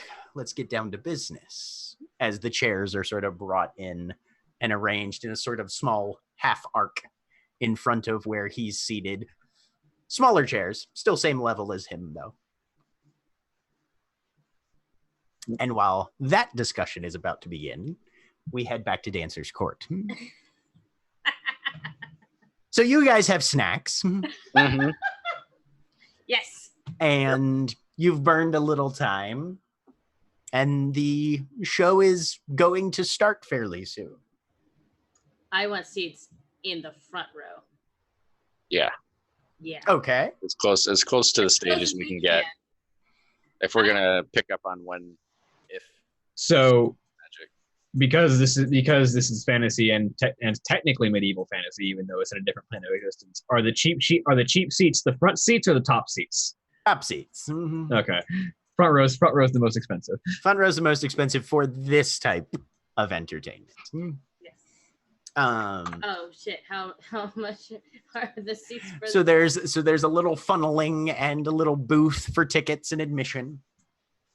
And there's a series of about 5 or 6 ushers that are just running back and forth, making sure people are deposited in their proper seats. Mm. And the barker there. Welcome. Pit or upper level? Pit. Right. Well, that'll be 1 silver each. Oh, thank God. Okay, yeah. 1 silver. I pay for me and Rorik. Okay. Assumed Rorik's there. If he's not, Oh yeah, no. Where you go, Rorik goes. You can Yes. pretty safely assume that, unless specifically stated otherwise, Rorik is definitely present. So you pay the ushers take you down and basically point out, these 8 benches form the pit section, and you can see it. The amphitheater arcs probably at the very bottom row, probably a good 30 feet in distance, with each one successively being a little longer as it goes up. And the stage is right in front of you. You'll be about eye level with their shoe buckles. Hell yeah. So probably sit like maybe a second back. Who else is sitting in the pit with us? Have other people like There's a fairly decent representation. Yeah, the audience is it doesn't look like it's necessarily going to be a packed house, but pretty popular. Okay. A diverse crowd.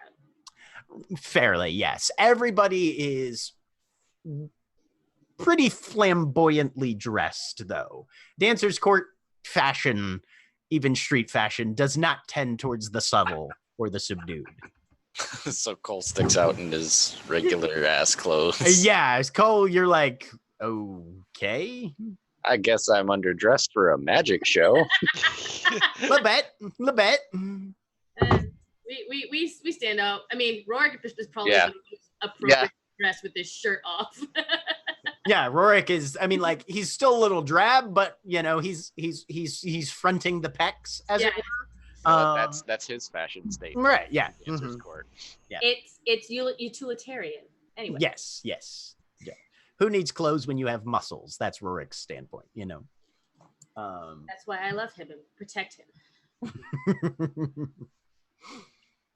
But you're offered refreshments as well. There's a couple vendors with little trays up and down. No. We got stuff. We know how much the inflation on prices and snacks. Cole doesn't. Cole, what do they got? So most of it is meat on a stick. Perfect. The best. Nondescript meat on a stick. Yeah, like, Not even gonna ask. As long as it's cooked. you don't need to know what type of meat it is as long as there's plenty of seasoning on it. Is apparently this vendor's philosophy. That said, we really should know what kind of stick it is. What kind of wood are you using for your sticks? Is that Yes. Right. Is it fair trade? Make a nature check. 16. 16. It's pine. Some All sort right. of pine. All right. That's not bad. It's all right. Hoping for like a birch or something. How dare you feed me meat on a mahogany stick? What do you take me for? Actually, on a mahogany stick would be very like. That would be very expensive, yeah. Here. More for the stick. Yeah. For the, Mahogany. we're not doing that here. Come on. We don't know what the herbology of Conflux is. Maybe mahogany is the most common wood here. Exactly. The most common wood was heathen. Anyway. It's true. It's not a lie. You come into the health issue of feeding people meat on a poison oak. Yeah. I will get 3 sticks of meat. Okay. 3 sticks. 3. That'll run you. That'll run you 6 copper. Okay.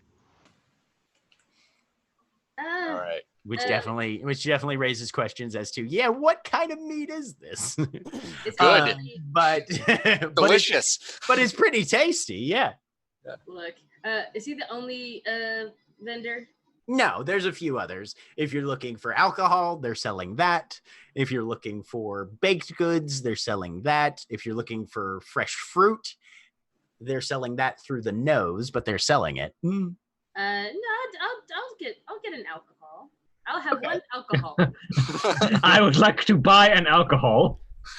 Can I please have an alcohol? As a grown-ass adult, I definitely went up to a bar and definitely said that because someone told me that's how I'm supposed to ask for that at this particular bar, and the bartender looked at me like I was crazy.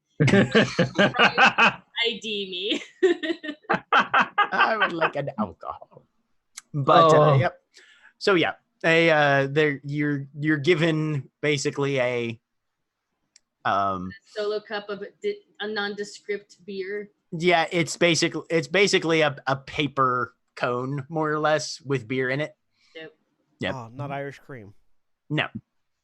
Greetings, fellow alcoholics. How much? And right about that is 3 copper. And right about then is when the music starts.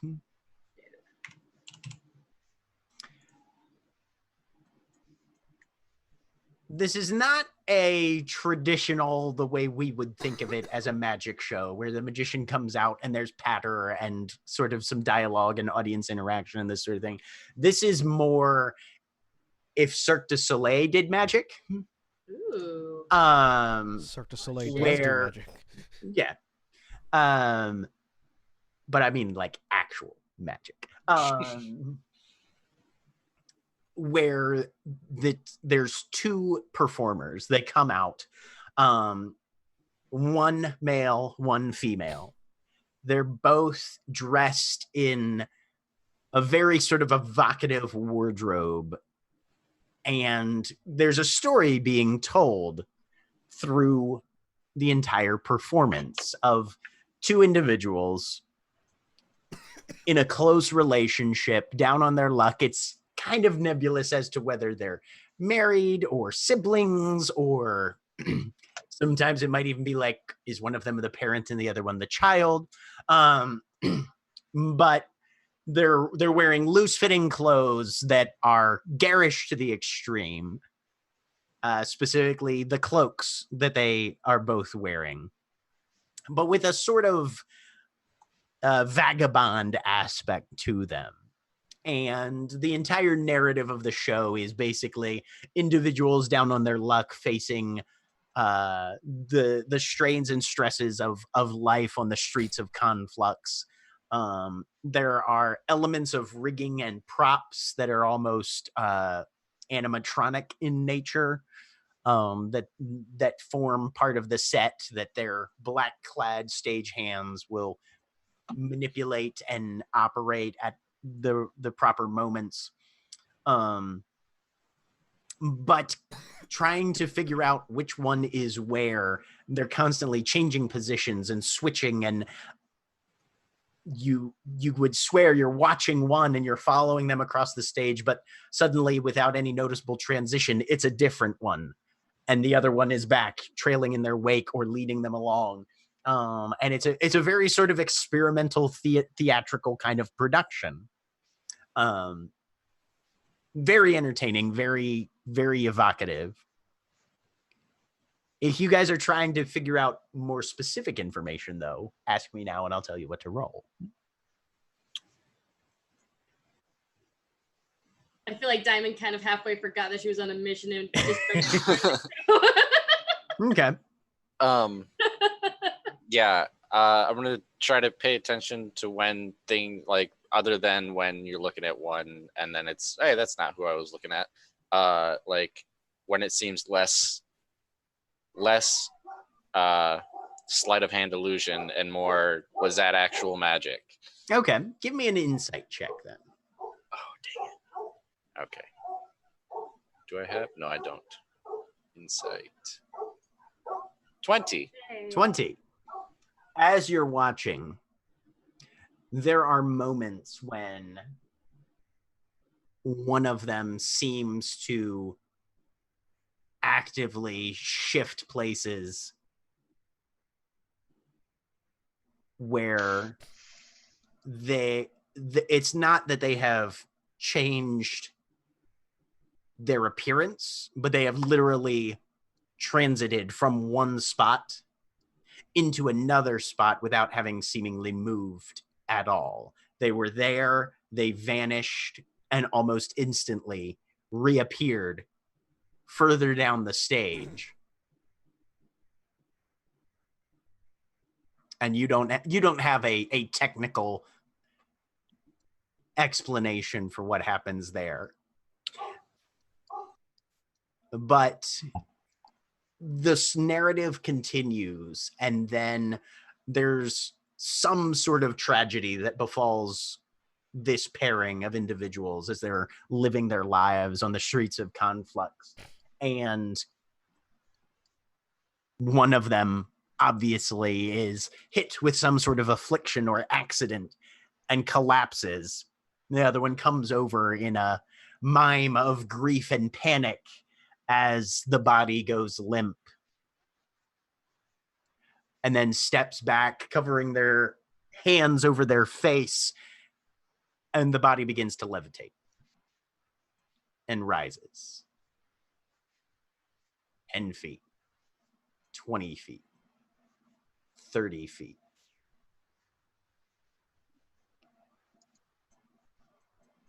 And at that point, it's simply hovering there. The cloak, the clothes draping off of the body, blowing in whatever little cross breeze wind is on this outdoor theater.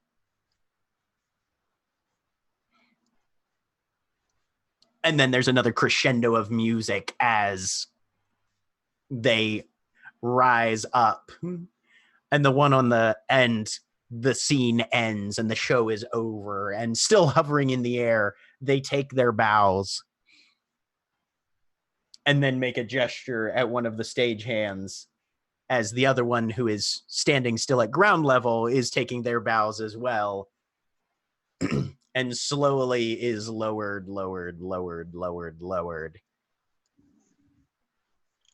And then their feet come to rest. They do another single bow in unison and then dash off. You guys can either give me perception or insight checks on that last finale. I would definitely use perception. Okay. I rolled a 4 though, so 14. 14. I got a natural 20. Yay! Yay. Cole, you're watching and you're like, okay, maybe that's just some really cool rigging that they have set up somehow. Yeah. Diamond, you watched that, suddenly remembering what you're here for and realizing that if this is the moment when you're going to actually use magic, this would be when. The rising was something that was obviously very dramatic, almost like they were flying without any support whatsoever. What caught your attention, though, was when they made the gesture to the stagehand to lower them down. That stagehand reached out and manipulated control that you noticed does something entirely unrelated and different and has nothing to do with what was going on at that point. There was no mechanization or rigging involved in that. They flew up in the air and then came back down.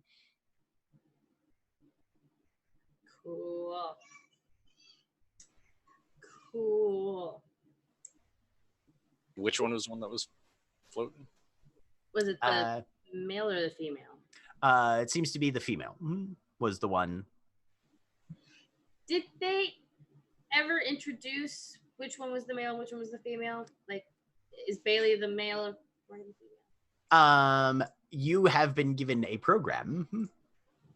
You know it's a fancy show because the program is spelled with an E at the end. Two M's and an E. 2 M's and an E. Bailey is the female.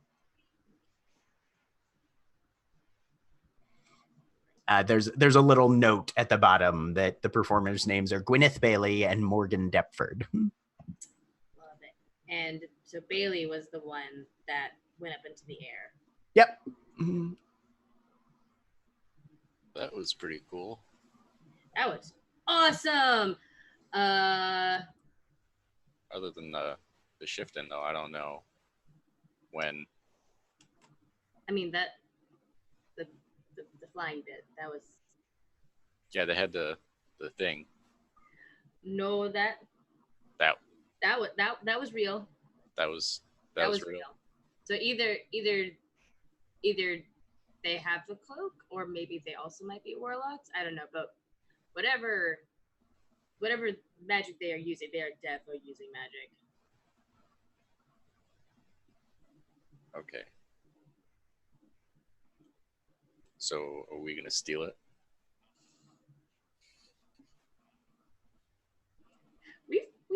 completed a heist before. Yeah. Yeah. This one's just stuck to a person. I mean, like, if we get it off the person. Cora gets the sense that Mage's spirit is sighing for some reason that none of us understand.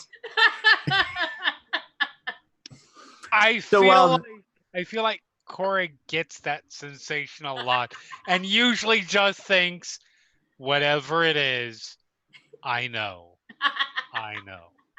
Well, these two hooligans plan a heist. 3 of you are negotiating with a Duragar. Yep. Chairs are had, drinks are served. Well, you managed to find us all right. Pretty decent job there, I'd say. Oh, it was just a certain matter of knowing who to tag along behind without being seen. Yeah. We know a thing or two about not being seen. Anyway, so introduce me to your friends there, Wotan. Of course, you know me, Woden Salisbury. I'm sure your companions have heard of me at least in some regard. This is Zoe of the Underdark clans of the Drow. I don't know if I've ever gotten Zoe's house. You're muted. I definitely told you because it was really relevant during that thing where we were talking to the other. That was an episode that I wasn't there for. Oh. So Yep, so it would have been Nair Cleoth. Yeah. Zoe is Nerclea. yeah, of House Nercleoth. And this is Elishard, formerly of the Warders, now of the Hawk's Head. Well, you're probably only the 4th or 5th warder we've had through these doors. Welcome. Shrug. So, to business then. Now, having a compact of warlocks practically on our doorstep is a very interesting phenomena that doesn't always turn up just at every month's end. You're familiar, of course, with how the game affects the fabric of the city. This one more than most, I think. So I hear. Let me tell you what interests me, and then you can enlighten me on how you think that will affect.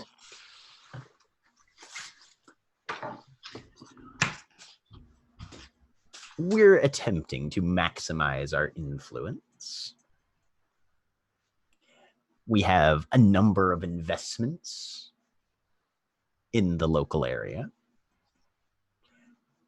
And of course, it always is one's civic duty to attempt to support local artisans and manufacturers.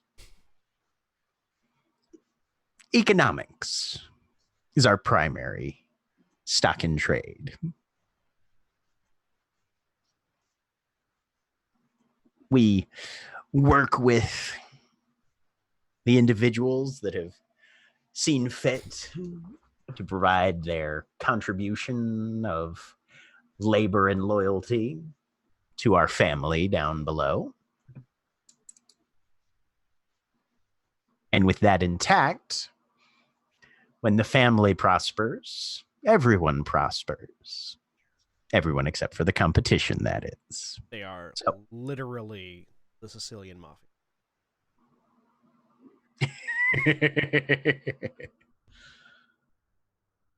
So, if you feel like joining the family would be in your best interest, what can you bring to the family to assist in this pursuit of prosperity? Well, let's not mince words. The Hawk's Head aims to win the game. We're not simply playing for the fun of it. And the game this time around you might as well know, is the overthrow and replacement of the standing government of Conflux. All right. Replacing it with what, then? Whatever the winning compact decides and can manage. Which is where you and the family stand to benefit quite significantly. Well, Knives Font is, of course, very nice and to some extent enjoys insulation from the more troublesome elements of the city. I do not think you would deny that it is far more profitable to have understanding forces is in charge and for you to play a hand in ensuring that who's, let's say, in the family hold control, or at least who's willing to be loyal. All right.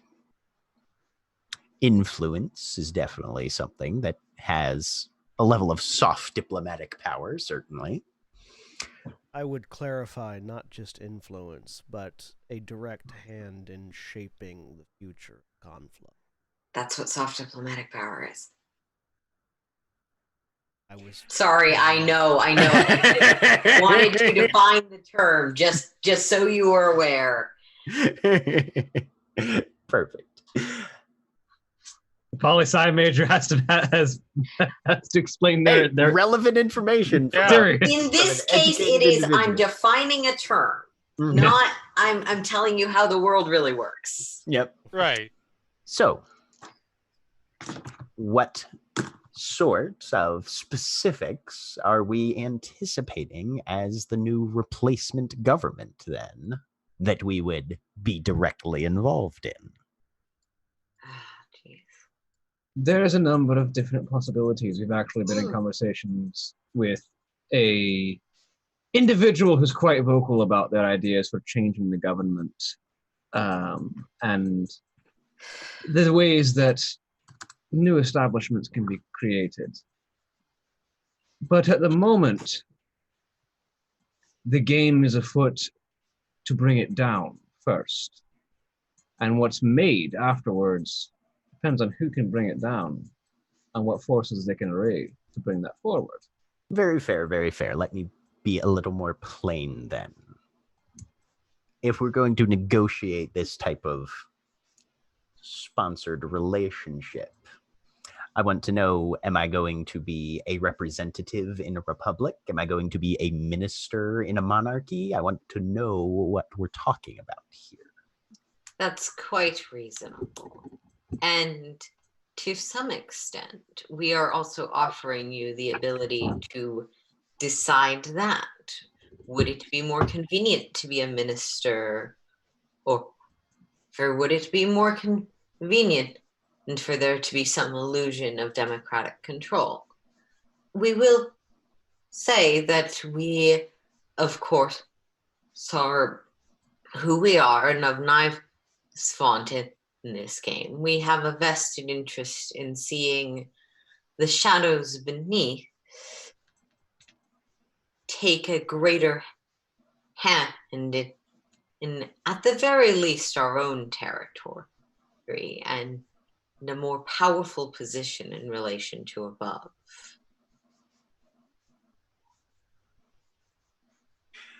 I would say there's something to be said for the efficiency of a monarchy, to an extent.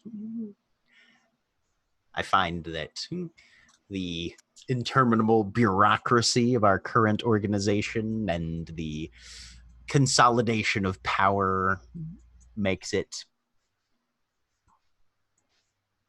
a bit more attractive to a certain standpoint. However, then, of course, there's the question of what checks and balances one has in place. Jeez. Oh my God. Can I get like a how much is he genuinely interested in allying with us, and how much he's just going to take what info and what value he can get out of this and run? That is an insight check for sure. Yeah. I wish I had any inspiration. It's fine. 22? 22. He seems genuinely interested. All right. He seems like the sort of individual that is looking for an opportunity, thinks he's found one, and is trying to just figure out what the full extent of that is so that he can make a... And do I have a sense if my true last name would carry any weight or connection for him, or is that pretty insularly a drow thing? You feel like that is unless he's heard rumors and stories specifically, it's unlikely that and Durgar don't live as long as we do, so he wouldn't remember. Yeah. Mm-hmm. Okay. Geez, but you're very insightful. Made the words. Of course, I don't think either of us would be offended. I don't think either of us would be surprised that in terms of business and avenues, you are not the only partnership we are pursuing, and these things can come together in certain ways. We could say that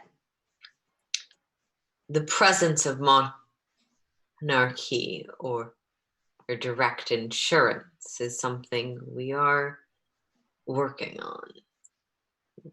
And probably that was not the best words to use, though, is trying to imply something specific that I don't know if I can get a charisma-y roll related to. Actually, yeah, go ahead and just roll me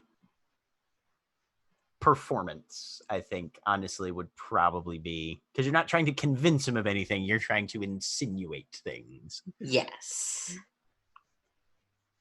Fucking hell, D&D. Never mind. I guess my stammering speech is just what Zoe managed to do. Fine. He gives you a little bit of a look and a slow nod, like he's trying to parse through that, but hasn't quite pierced the murk that you've I'm blaming, yeah. Okay. But Woden and I will be having a conversation later. But the point being, there's a hand to be had in shaping the new government, in helping us, and we're always going to want to help the families that help put us on top.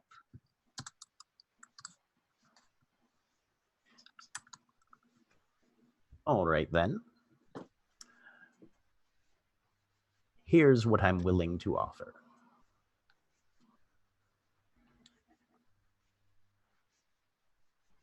We'll equip and outfit your compacts with the understanding that I, or an individual of my naming, will be offered and provided the position of Minister of Economics in whatever organization does ultimately result in the case of your victory for at least 30 years after the conclusion of this great game. I think I like the sound of that. And in addition, we agree to keep an open line of potential favors. Perhaps there's something that needs a magical touch that we could help with, or perhaps we need economic insight on our journey to victory. Just so. I think this is a deal we can strike. The Hawkshead House is your current residence, at least for the near future? For the moment, we're looking at relocating because, well, you saw what happened last night. I did. Suffice to say, you can at least glean from this meeting that my interest is much more vested in a successful conclusion to the great game rather than an extremist standpoint on whether or not the game should be happening at all. Within 3 days, I'll have a representative arrive at the Hawkshead House with the necessary contracts and paperwork drawn up for the extent of this agreement. At which point, you'll also be receiving your first shipment of arms and armor. If I could request something heavy among that, I'm finding myself ill-protected of late, with crossbow bolts coming in from all sides. All right.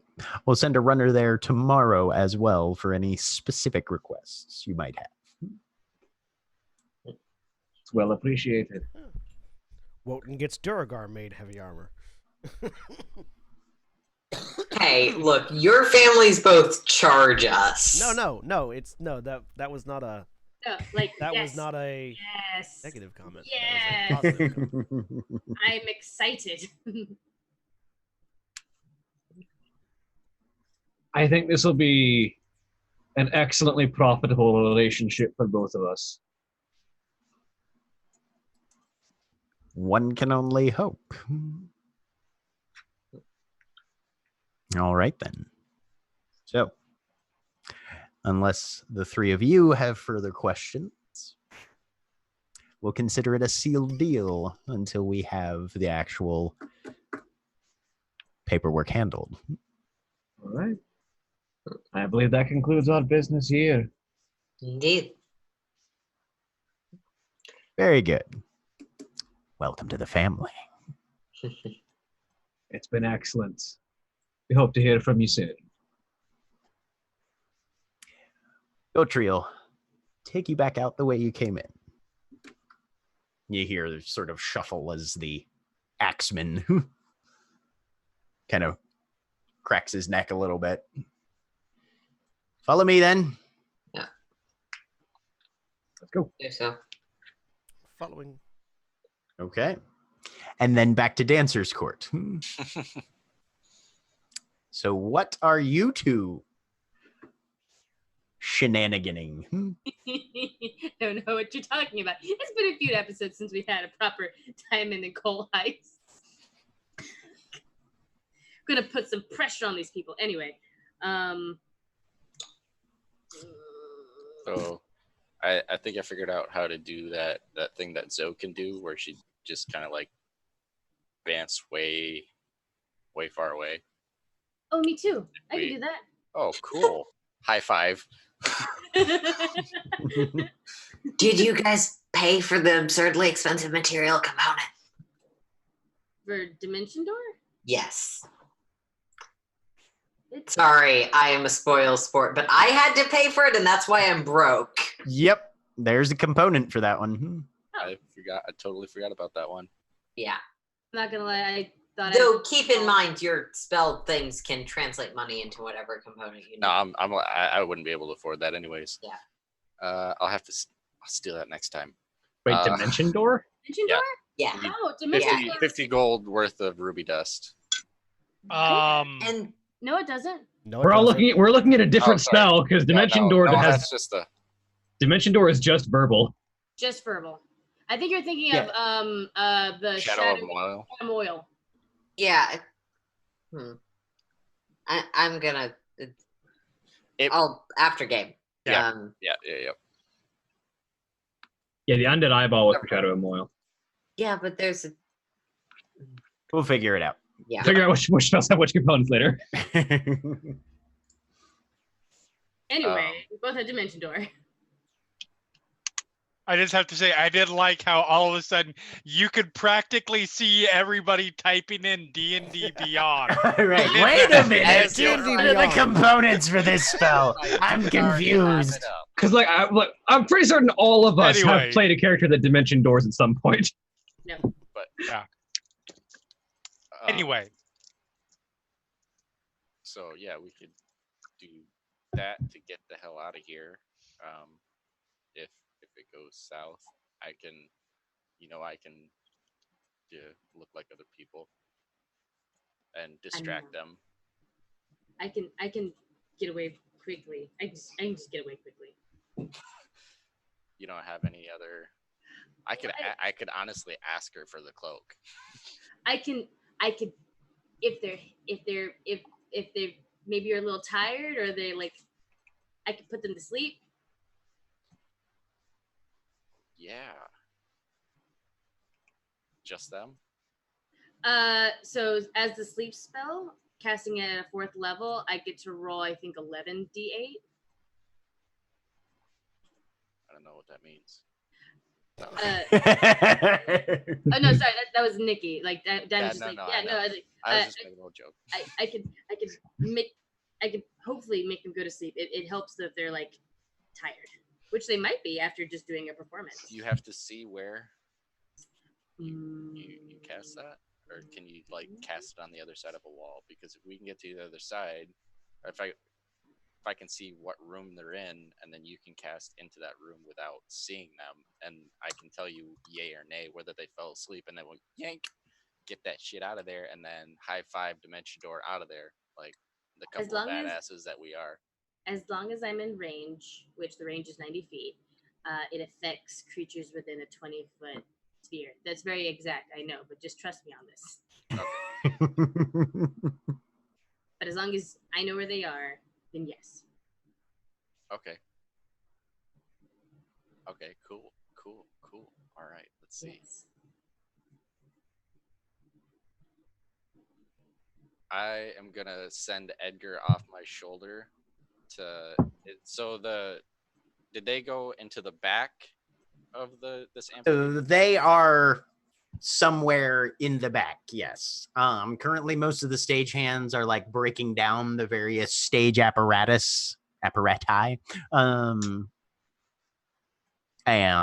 But yes, they have retreated to the rear of the amphitheater. Okay. So Can we step off to the side somewhere while Edgar's looking around? Yeah. Yeah.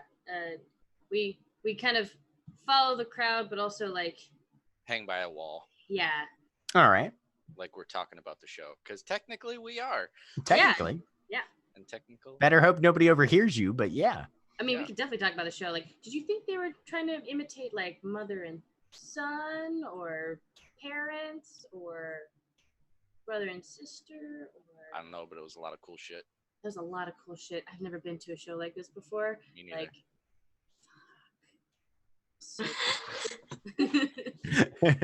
and Edgar is going out on a scouting mission. Well, he was gonna. I just wanted to see how, like, if they could go up to the top of the amphitheater part. How far back does this? Like, is this attached to a building, and they're going in? They might have gone in there, or if it's just like back of the stage, and then behind that is just like an alley where they hide all the props for this show. Right. So Edgar goes up and sort of perches back there, and there is basically, this is built into a small slope. Okay. And they have apparently gone into the area where there is some level of interior underground passages, storage, that kind of thing, as he gets up to the sort of the top of the stage backing, more or less. Yeah, you can see a couple little doors on either side that apparently go into the landscape. And then behind that is mostly just buildings and more of Dancer's Court. Okay. Is there another way to get to that in between? Or there's a backstage door on either side, more or less. That seems to be the only access you can see from this point. Okay. So there's some backstage doors around the way. I might be able to look like one of the stagehands and get back there. I don't know if you can. hire of a stagehand. What's that? No, no, you should look like a stagehand, and I'll just look like I belong here. I'll say you're a fan. Well, you are. I defo a fan. I'll say that you paid a Not shit ton. inaccurate. I'll lead you to the back and say that you paid a shit ton of money to come say hi. I did. I can throw around a fancy title and everything. Yeah. Yeah. So I'll pull out a bag and throw in a whole bunch of those charcoal coins that I made and mix it in with my gold. I can't wait for this to work. Right? All right. So while nobody's looking, I'm just gonna kind of walk over to the side where some stuff looks like it needs to be taken down, and then stagehand or disguise self into stagehand clothing. Okay. And just start immediately start working, and then make me a deception check. Yes. I just want to point out that based on the way that was said, I did not believe that "come say hi" was going to be the way that sentence ended. Very fair. 26. So yeah, you duck down behind one of the larger pieces of stage apparatus, do your spell while you're out of sight of everybody, and then pop back up looking for all the world like you just crawled out from underneath this thing where you had obviously been stashed for a little while, operating some of the inner workings. Exactly. Naturally. That puff of smoke was me under there with a bellows, just poof. That was the one job I had. And then I'll kind of motion for Diamond to come over. Can't hear you. Can't hear you, Nikki. No, perfect, because it's like Diamond muttering to herself. Okay. All right. And then I'll just have the bag in my hands and then start guiding Diamond to the back. Okay. So, and when we get to the door, I'm gonna. Shit, it only lasts a minute. I'll wait till we get to the door. Oh, okay. But yeah, so yeah, I'll start guiding her back. Okay. So you get to the door. Nobody's immediately there. Everybody seems pretty busy. You open it and immediately are confronted by somebody who looks at you, looks at Diamond, looks back at you. I'll hold up. What the hell is this? She paid to come say she wants to. I'm a huge fan of Bailey and Morgan. Oh my god. This. I'll shake the bag. Make a deception check. Which one? Do it. One of you can do it with advantage, or you can each do it individually. I give you advantage. Okay. Advantage. 21. Go for it. This is the most money I've ever seen, and she said that they can have it just to say hi. We're not supposed to do. You know the rules, man. No. Look, miss, I'm sure you're a huge, yes, it's very impressive, but the performers value their privacy, and we're not allowed to.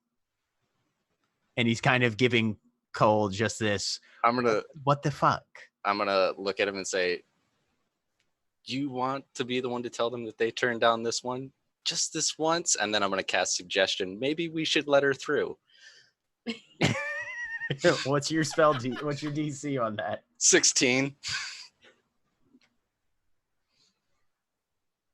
All right, fine. Jeez, are you? God. Come on. You know where they are. Yeah, I'll take her. And then I will go You're sleep. buying the drinks, though. Absolutely. And I'll use ghostly gaze to find out which room they're in because I don't know where these guys are. Okay. I can't believe this is actually going this far. Oh, I love mean- it. I love it. Like I said, I can't wait for it to work. Like they're often a train wreck, but they legitimately do get done what they're trying to do.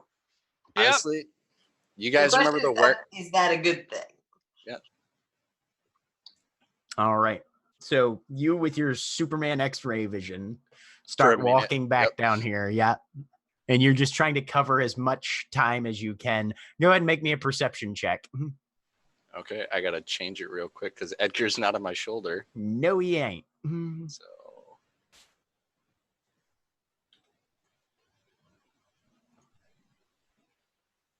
all right. 19. Okay. So you just haul ass as quickly as you can while not actually breaking into a run, just trying to figure out which The busy room- walk. The busy Right. walk. Yeah. Mm-hmm. Gotta get her in, get her out. And you pass 1, 2, 3 rooms before you come to, and you see Morgan in one room. He seems to be the only one, though. Okay, no Bailey. Don't see Bailey, Okay, Which one is but the you one found with one the of them. I'll. They were both wearing identical cloaks. cloak? But one of them was flying. Morgan was not the one who was flying. Okay. Yeah. He is dressed down now into just his normal kind of gear.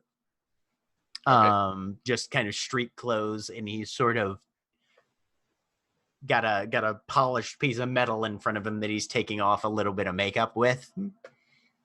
Okay. But there's a ridiculous amount of costuming in this room.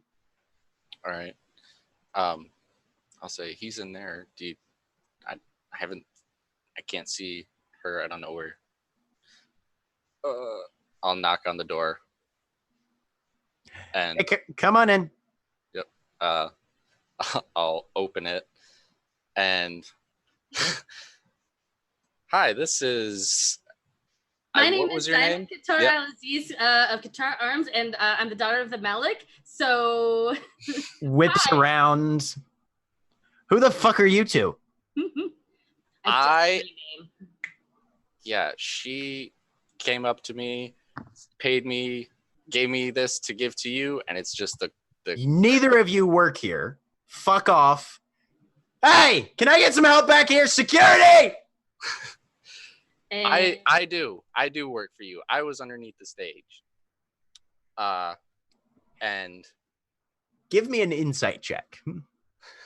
yeah, I realized it just 15. He is looking at you, and he's not. There's no question in his eyes. This is a man who knows who works for him, Yeah. and that face is not fucking one of them. Rorik is I'm assuming attached at the hip to oh Diana. yeah, Yeah. always. Awesome. Okay, that makes this even funnier that there's just like a third wheel. Oh yeah. No, Rorik's just been Silence. trotting Yeah. along behind, waiting to see where this Cool. shit goes. So When I notice that, I'll be like, maybe do that thing now. yeah, no, doing it. So 11d8. Okay.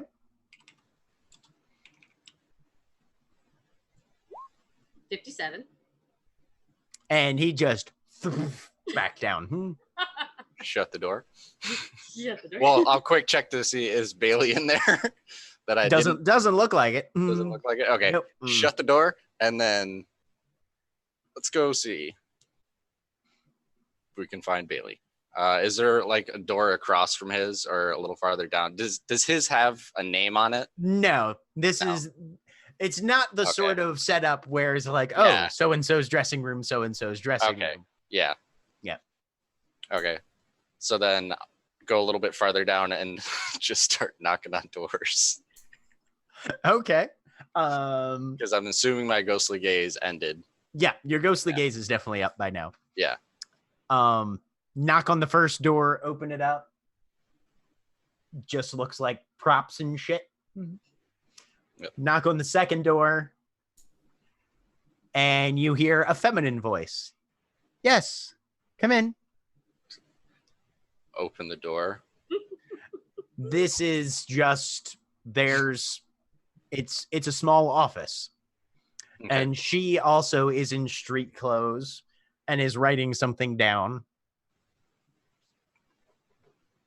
And turns back. Who are you? It's definitely Sorry. Bailey, right? What'd you say? It's definitely Bailey, right? Yeah, it's her. Okay, cool. Do the same thing. Hi, my name is Deb Qatar, and I'm sorry, you're not allowed back here. And you The guy in charge at the door said that this was okay. He let us through, and I jingle the bag and kind of like nod at her. Yeah, my father gave me a lot of money to gift to you all for your amazing performance. It was amazing. I haven't seen anything like it before, and I just wanted to tell you that and give you this. all Do I right. s- Do I see the cloak anywhere? Make me a perception check. 21. You do not. Shit. All right. Well, that's very kind of you, but these are private quarters, and you all need to thank you very much, but this is not permitted. So Oh, I understand. Thank you so much anyway for all of this. Sleep.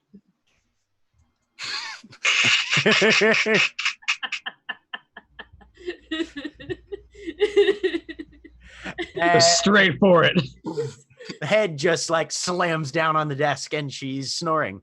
Right, close Okay. the door. Yep. Inside, close the door, start looking for the cloak. A few minutes. How long does sleep last? Until they wake up, theoretically. As long as we don't slap them awake. No, duration is a minute. Is it a minute? Okay, yeah. Okay. A minute. So yeah. She's unconscious. You're looking around. This is a small office. Doesn't look like there's anything in here.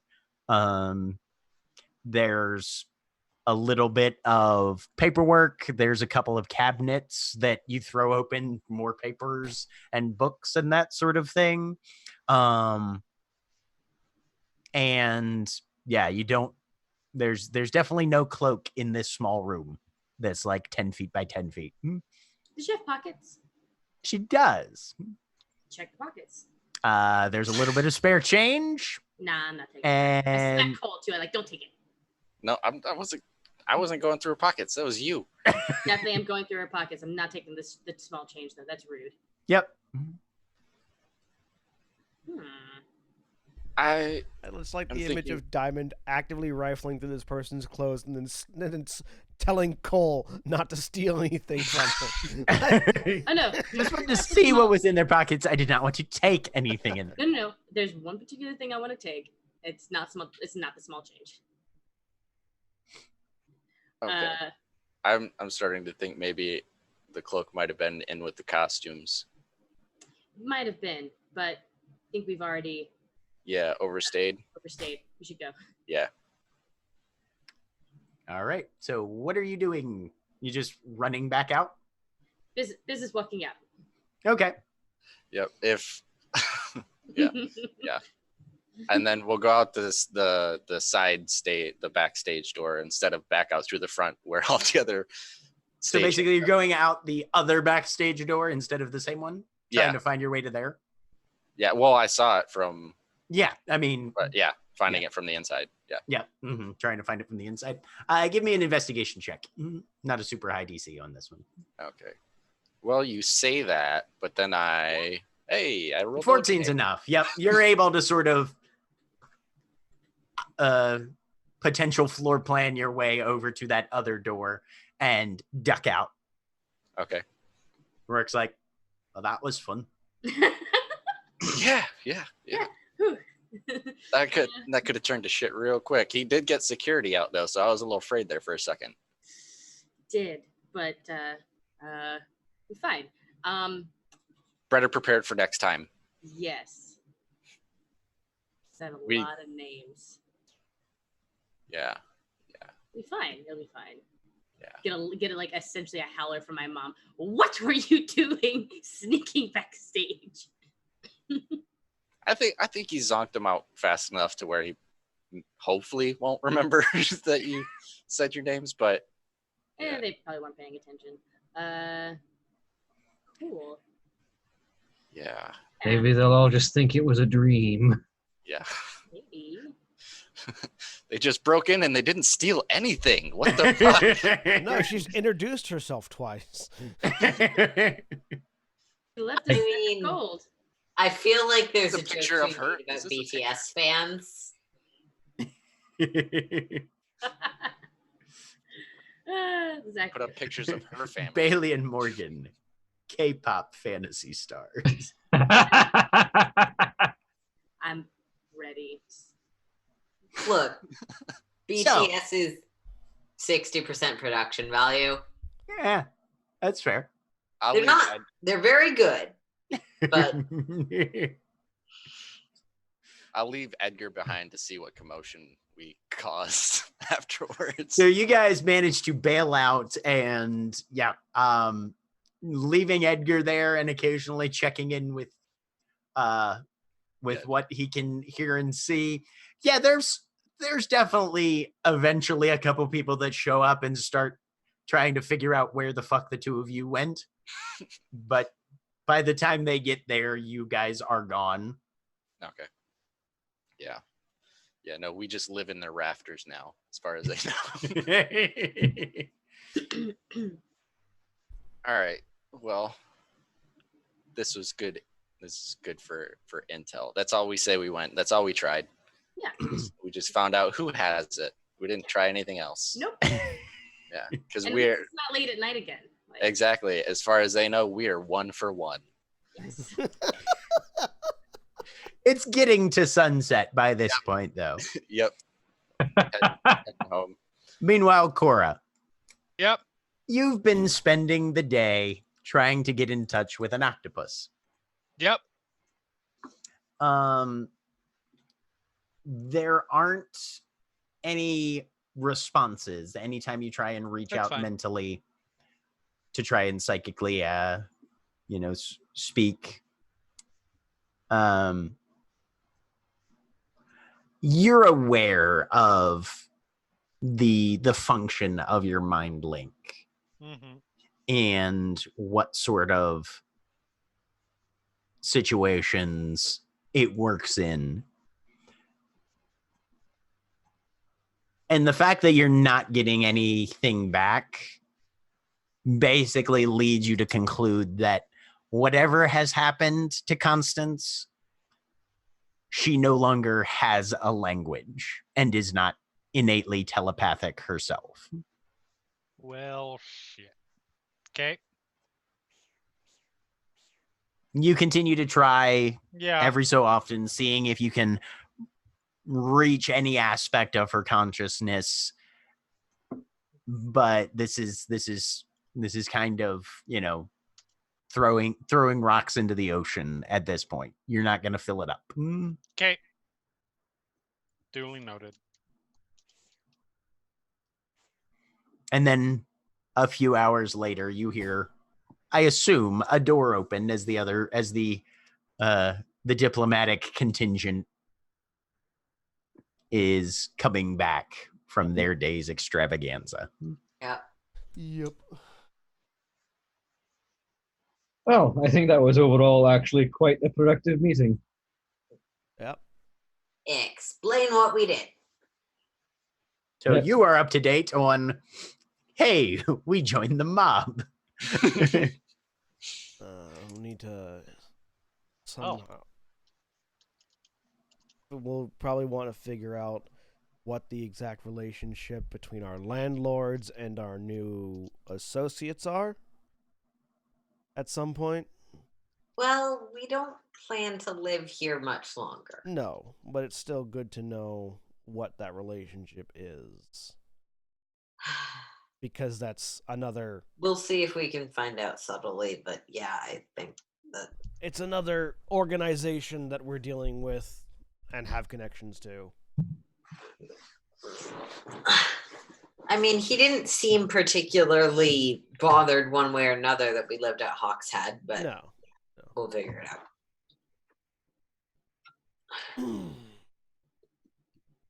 But otherwise, yeah, no, I agree. I think that went well. As well as could be hoped, at least.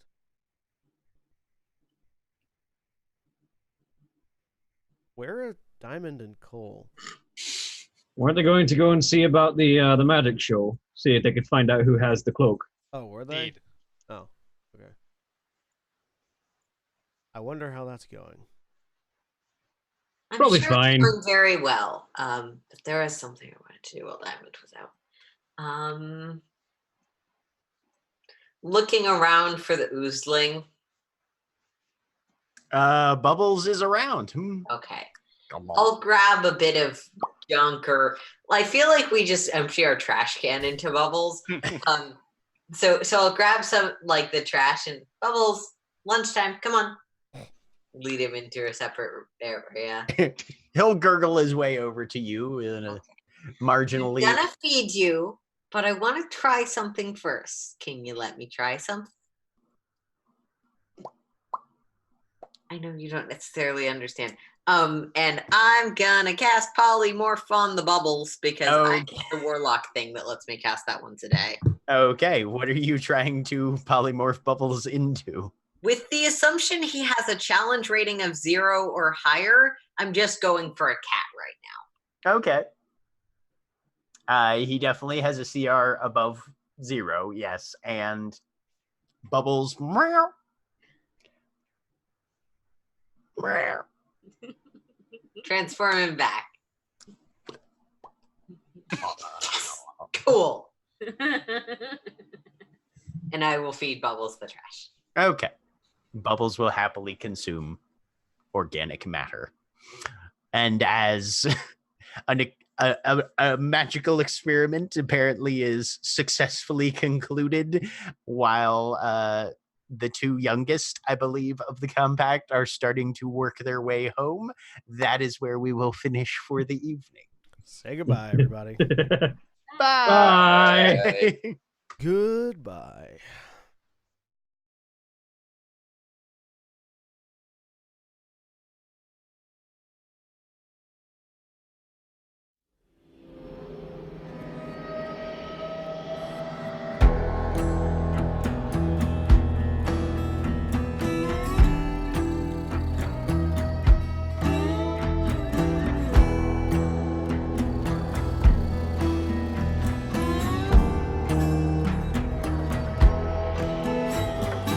Roam in the narrows on the cells of dirge. Mold in the marrow, gon' melt and merge. Whole throat crooning on the balcony. Welcome to the family. Oh, Daddy, there's a guest in the basement. Oh, Daddy, can we see? Go tell him